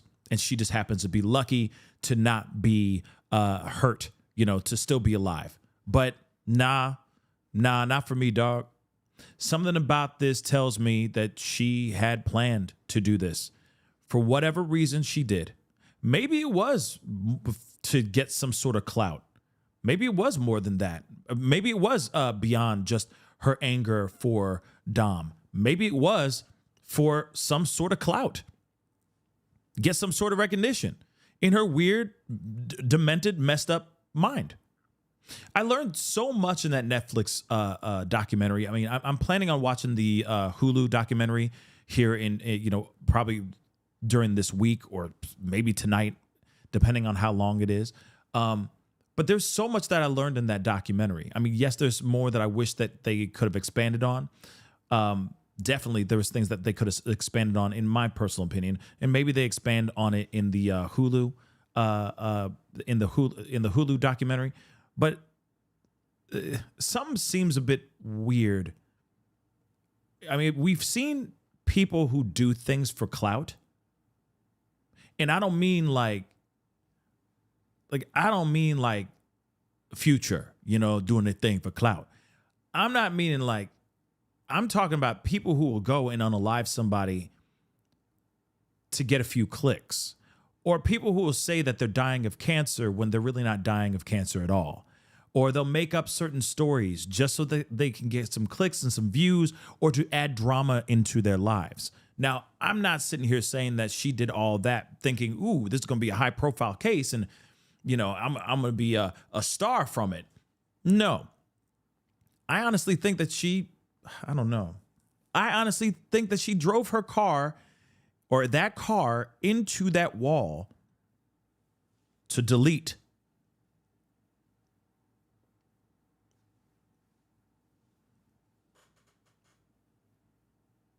You know what I mean?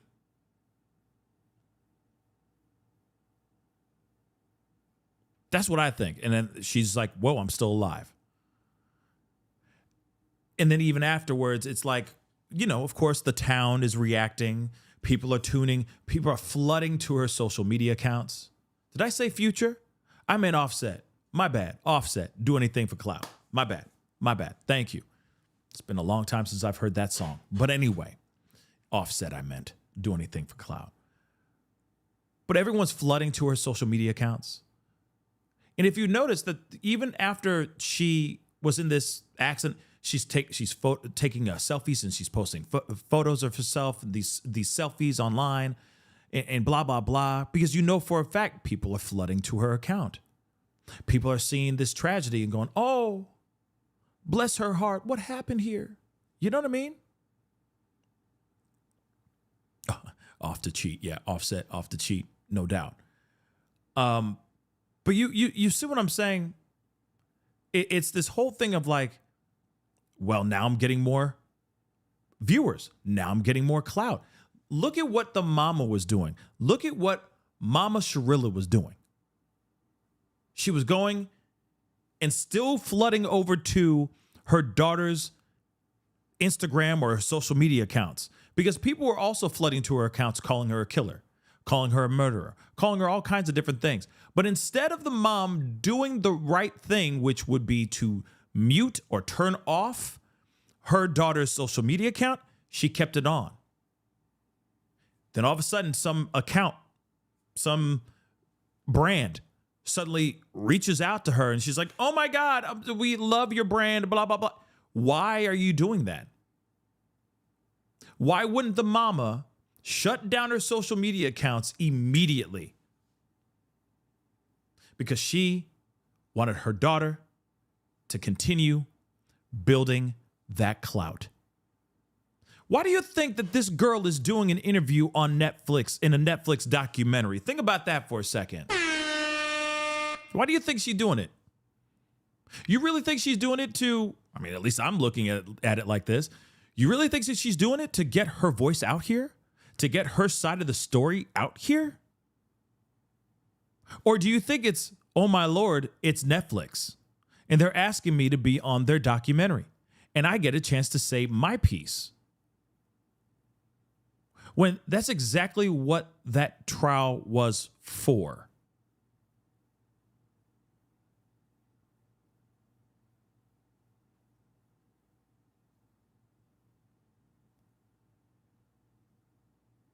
Think about that for a second.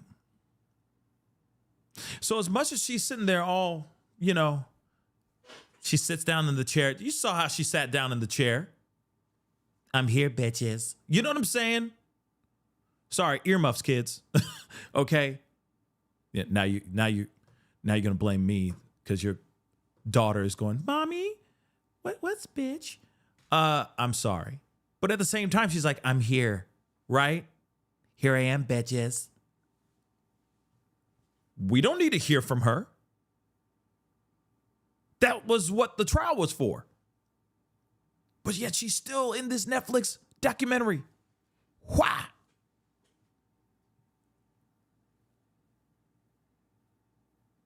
Think about that for a second.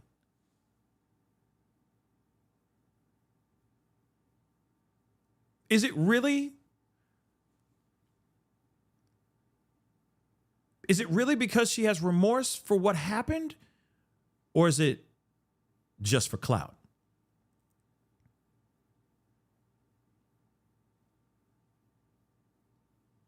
Think about it for a second, y'all. Think about it.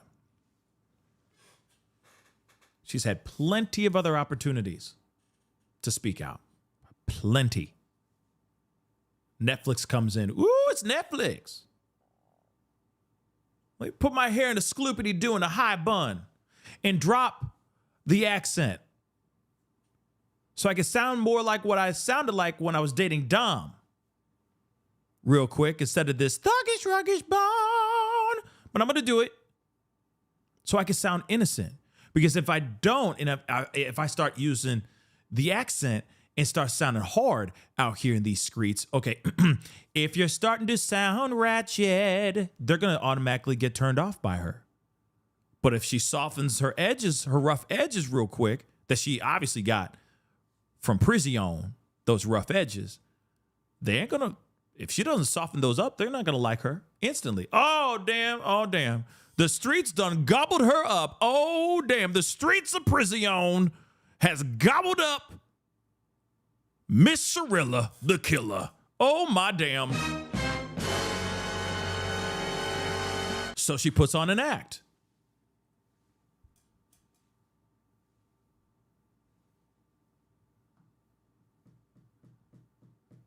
Ain't nobody else seeing this? I guess I'm the only one who's seeing this. I just see it. I just see it like that, all right? There's an opportunity for her to stay relevant, to be out there, to say her part when she already had an opportunity to say her part a long time ago. Didn't work out for her, though. That's why she locked up right now. But she's trying to get back in the good graces of the viewer, of the court of public opinion. And majority of the court of public opinion believes that what she did was malicious. What she did was to take out, her plan was to take out Dom. Why Davian as well? I don't know.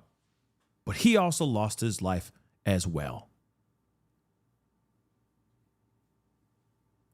So she's doing all this for clout now, guys. 2 kids messing with each other, and then as the years went on and we stayed together and grew closer. This is another amazing example of something she's saying because she thinks it tells a better story. This is the way we want to hear it. Whether she heard it in a movie or an older person used this expression. So think about the timeline here. Her and Dom started dating when she was 13. The accident happened when she was 17. And at the time of this interview, it's not exactly clear, but you know, if you just do it with the timeline of when the documentary was released, presumably she's somewhere in the area of 19 years old. So we're talking about, at most, a 6-year difference when she's saying, we were just 2 kids messing with each other. You know, like she's a 70-year-old telling us a story of how she fell in love on the Titanic over some chamomile tea and butterscotch candies. I mean, it really is giving you that Beyonce, you know, that crazy in love. You feel me? That's it all. Oh, you know, we just met and we just were messing around, you know, nothing serious. And then things got serious. We were just so crazy in love with each other. You know, I was his Bonnie to my Clyde. I was his Bonnie to his Clyde. You know what I'm saying? Like, come on. Yeah. It's like, it was just the beautiful love story that ended so tragically. He was my everything, like the mom said. He was the air that I breathed. Okay?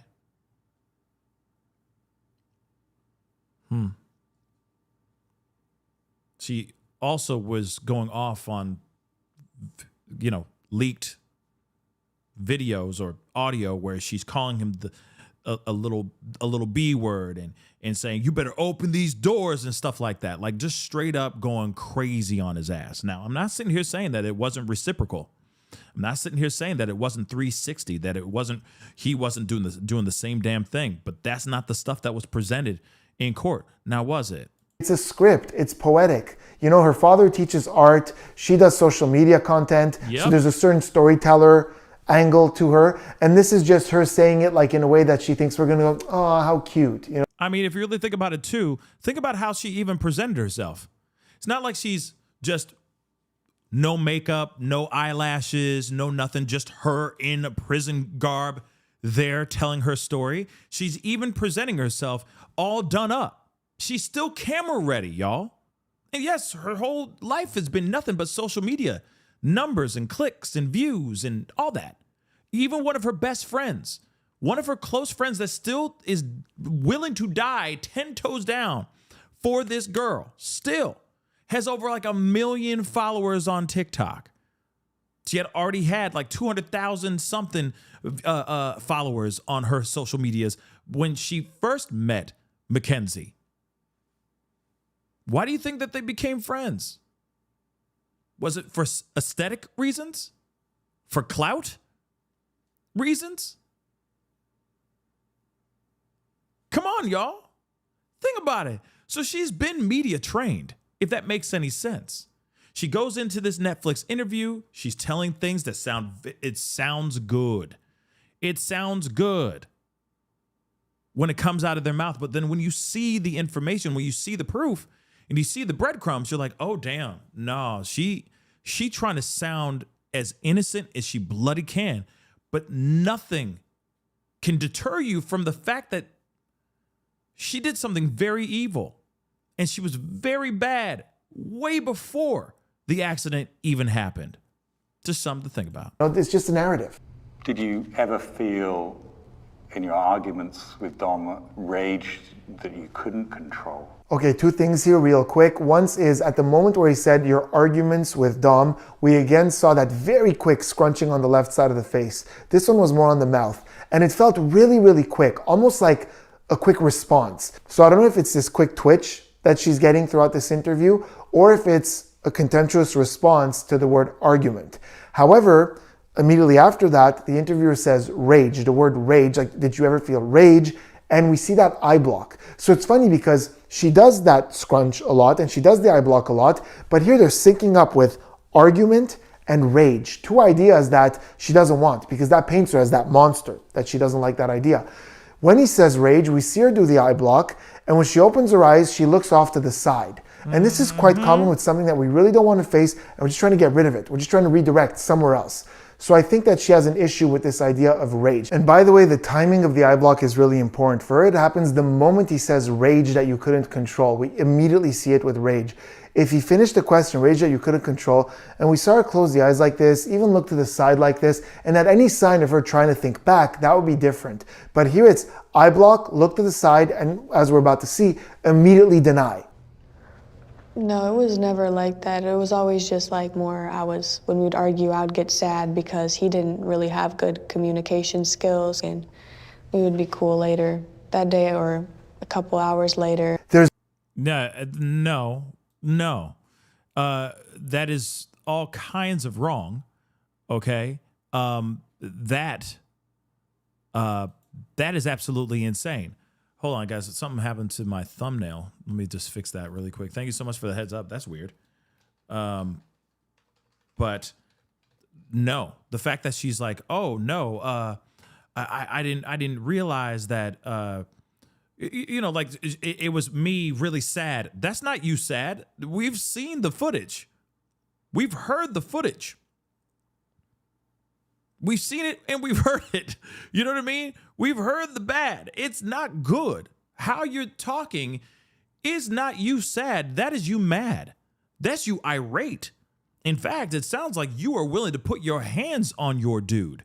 Here's the other thing too. Just like Ali just said, I mean, it sounds like he was a victim of DV. Here's the other thing too. It sounded like a one-way street. Now, everyone has their language of love, right? Some people like to be showered with compliments. Some people like a physical showing of, physical love. Some people like gifts, right? She definitely was one that really loved to get gifts from Dom. This was not a situation where she was like, this was not a situation where he was not showering her with some sort of gift in some sort of way. She was spoiled rotten by him too. And he dealt with it. I don't know why. I don't know why he stayed with her, especially when it was so toxic, especially when she was so volatile, physical with him as well. The allegations are out there. But he stuck around. I don't know if he thought he couldn't do any better. I don't know what it was. But there clearly is some sort of language that was there between her and him. That was toxic. And I truly think that he was the one that was the victim. Before and even after this obvious crash. This is a guy, I think, that was kind of stuck and maybe didn't know what to do, maybe didn't know how he could leave.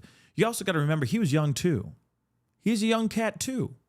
He may not have known that he had options, that he had that he could have the opportunity to leave. Here's the other thing too, and it's sad because there are a lot of people out here that are, victims of, men that are victims of DV, and they don't know what to do. They get scared, especially being young like him. He may not have been comfortable enough to say out loud to a friend of his that he was a victim. He may not even realized, because of how young he was, he may not have even known that he was a victim of DV or a victim of abuse at all. He may not even known because of how young he was. But he was just trying to get through it and trying as best as he could to keep himself safe. It's really sad because we got worlds right now where even still to this day, even though there is acknowledgement that it does happen to men too, it does happen to males in general. Males can be victims of DV as well. It's still very few and far between where you got somebody who steps out, a man or male, step out and say, hey, I'm a victim. I need help. I can't get out of this situation. I don't know how to get out of this situation. Please help me. And I think this is the same situation for him too. You got a young kid who's young in love, but he's also dealing with this type of, DV that's going on in his home. It's also going on in his home. He doesn't know what to do, doesn't know what to say, doesn't know how to get out of the situation. Because one, he doesn't want to look effeminate. He doesn't want to look weak, or he doesn't want it to turn around and bite him in the ass. Because you never know. As crazy as she was, as volatile as she was and still is, you don't think that she would have spun that around and said that he's the one that was the attacker and not her? Some guys get scared about those kind of things. So maybe that's what it was too, right? Because it clearly said that she was a mean girl. She was not a nice person in high school. And he probably got a lot of that. And maybe he just, like I said, maybe he thought he couldn't do better. Maybe he was just so blind in love with her, so blindly in love with her, that he just maybe thought that this is just how relationships are. Young and in love. This is just how it is. I'll go and buy her something and she'll stop tripping. I'll just keep her happy by just drowning her in gifts because that's what she likes. Maybe that's what it was. It's bad. It's bad, y'all. This is not a healthy. It does not sound like a healthy relationship, okay? But I do think that he was stuck. And she, right now, with the interview on Netflix and everything, she's trying everything she can to try to soften it. We were just in love and blah, blah, blah. And it's like, sure, I'm sure you guys had some really beautiful moments, but I'm sure there was a lot of very volatile moments that were taking over a lot more of the good times. Maybe it's y'all were enabling each other by smoking that herb every day and getting stoned and having a great time that way. And maybe that's how y'all could, live with each other, coexist with each other. But when the weed is gone, when the substances are out the window, maybe things get volatile. But that's never a good thing. When you're relying on substances to keep a relationship going, that's not a healthy relationship, y'all. That's not a relationship at all. That's just two addicts getting through life together. Interesting. There's a moment where she says when we would argue, something really interesting happens because we see the other version of contempt, right? So I always say in my videos that sometimes it's like this, sometimes it's like this. And in this one, we see that this, and it's combined with that kind of looking aside as she's talking about an argument. Now, again, it's very hard to call out contempt with her because when she talks, we do see a lot more natural scrunching on this side generally, but we rarely see it like this to where that lip pops up like that independently combined with this look. I mean, that's the picture perfect look of contempt. I've taught behavioral analysis in university classes, and if I needed a perfect example of a quick flash of contempt, I would use that screenshot. And it's different enough from the way just that one lip pops up for me to think that there's something here, some kind of negative thought. We also see two eye blocks, one right towards the beginning and then one right towards the end. So to me, it sounds like a lie. Now, I could be wrong. I'm not him. I'm not Spidey. Okay, he's the expert. I'm just me.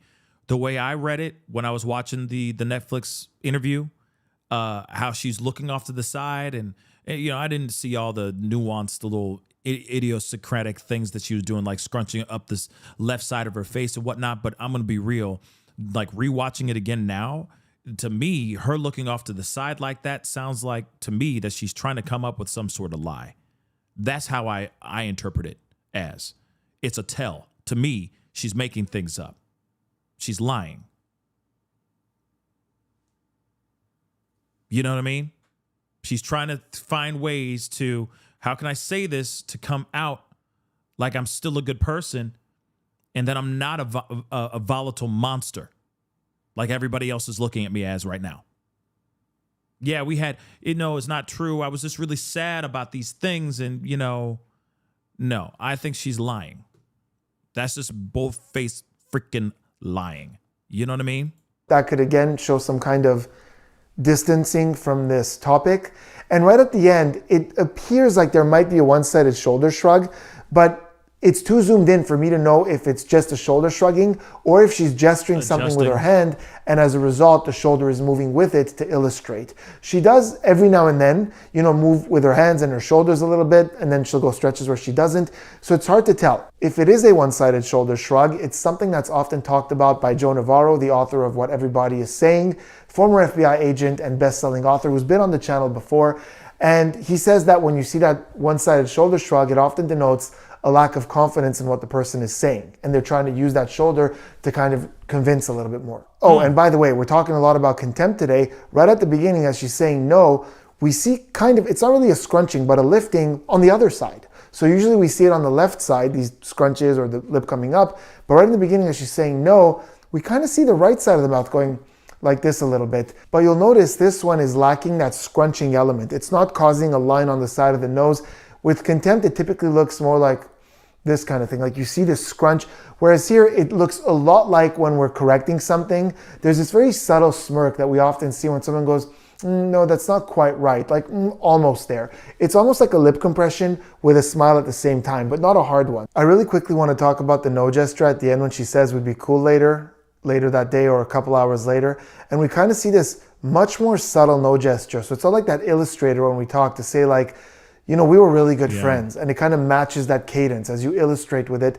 It's just kind of a little bit of a wiggle between the sentences. It's even happening throughout after she's done talking. We would be cool later that day or a couple hours later. I tend to give a little bit more attention to those more subtle little jitters between sentences that don't seem to match the rhythm of what someone's saying. Because when it matches the rhythm of the speech, it's a lot more of an illustrator that helps me say the message. So like, we would totally be fine later. Right? See how that matches? We would totally be fine later. It's matching the cadence. As opposed to, we would totally be fine later. With this kind of little bit of a wiggle that suggests maybe not so much. Not sure. It's never 100%, but I pay a little bit more attention to those subtle wiggles. But that to me sounds like, when, like I said, I'm not a behavioralist, okay? I'm not an expert in this stuff, but when she's doing this, it's, to me, sounds like she's holding something back. It sounds like she's very, very aware of her surroundings and trying to analyze every little nuanced thing that she's doing on camera. Because remember, she says something wrong, people are going to run with it. You see what I'm saying? But, again, There's just something about what she's saying. And shout out to the behavioral artist or the behavioral arts. Okay. Spidey, he is really fantastic with the content that he does, do, especially when it comes, well, he does a lot of really great content. But when it comes to these big interviews and stuff like that, especially when it comes to like something like Mackenzie Shirilla's interview, it's good to hear how somebody is perceiving and how they're analyzing her movement, because it's still, even though I may not be on the same page with him, right? He interprets things differently because of his expertise. Me, I'm looking at it and I'm like, oh, that just means she lying. That's it. I'm just like, nah, she lying. She lying. She lying right there. Nope, she lying right there too. And that's just how I see it, right? But one thing is for sure, she is definitely aware of her surroundings. She's definitely trying to do everything that she can to make it come off like, hey, I didn't do anything wrong. I may have, I took the lives of these two young men, but I'm not a murderer. I didn't do it maliciously. There was no malicious intent. But even while she's talking, you could tell all these little tiny idiosyncratic things that she's doing that give me the vibe that she's self-editing before she even says anything, if that makes any sense. Everything is calm. Everything's poised. Everything's calculated because she knows that people are watching, that they're going to be cutting this up and using it for the actual documentary. So I think she's instantly judging every word that comes out of her mouth, but she's also trying to stick to the plan, stick to the story. Don't change the story. So even when she's asked about the volatile relationship that she had with Dom and how she's looking off to the side and scrunching up her face and all that, very kind of nonchalant in a way. One thing is for sure. Yeah, Desi, I agree. She's practiced. But at the same time, she's lying. That's it. She lying like a mother lover, y'all. Non-stop. At least that's how I see it. The looking off to the side, and that's the other thing too, because I feel like she also is very excited about being in this documentary. Sure, she's nervous about it. Sure. There's nervousness in there too, but she's definitely excited about it. It's an opportunity for her face to be on camera, not on camera when she's fighting for her life in a courtroom. It's an opportunity to be on Netflix. Think about all that. I think there's so many more layers to this girl than just her ramming this car into the wall. I think there's something very wrong. I think maybe something broke within her after the accident and things spun into what it is now. She survived that crash. She had her seatbelt on. The other two apparently did not.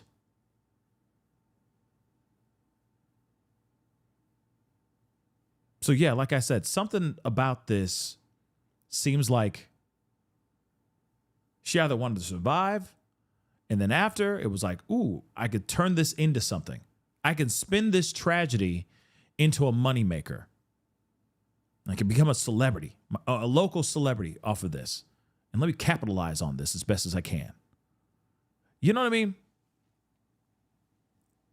Something ain't right. Something most definitely ain't right. Messy, have you seen Dom's sister's channel? Yes, I have. And we are going to be doing another show specifically on like Dom's sister's interviews and all that as well. So especially after this documentary drops, she came out with a live. She did a whole thing about the Netflix documentary. So we are going to be talking about that for sure. But you need to go And check it out. Check out the Netflix documentary. It is absolutely crazy. It is shocking. It is...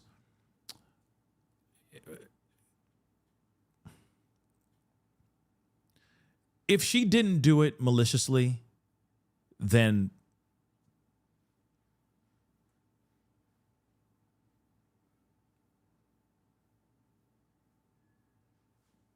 Santa Claus is real.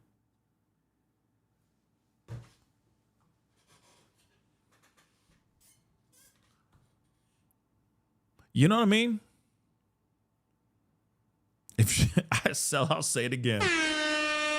If she did not do this maliciously, and that this was just a straight up accident, then Santa Claus is real. That's it.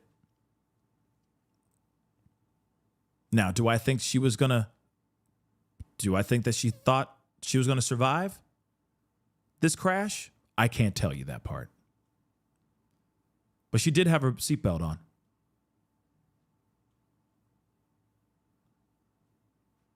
She did have her seatbelt on.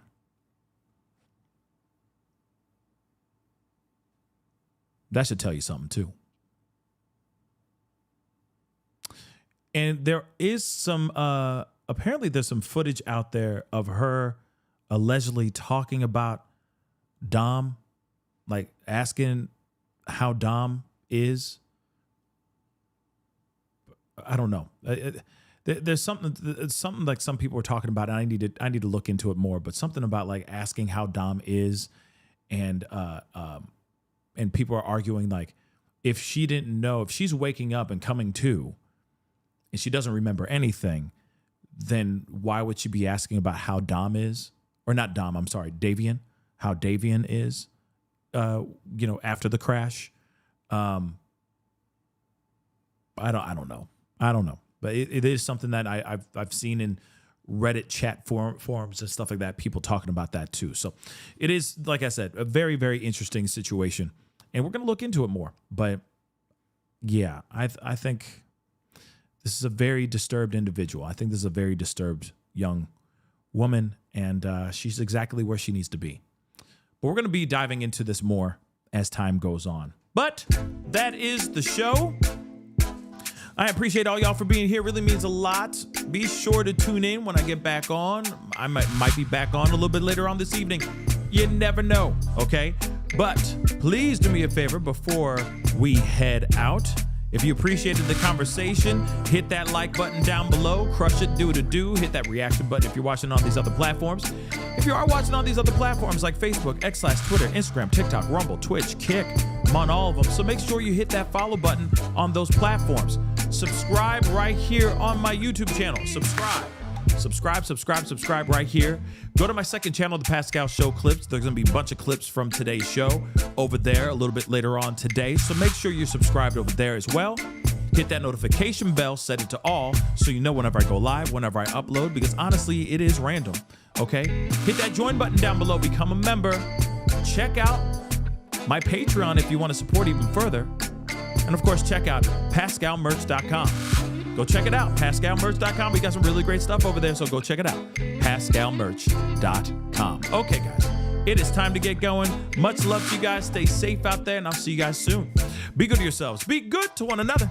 This is The Pascal Show.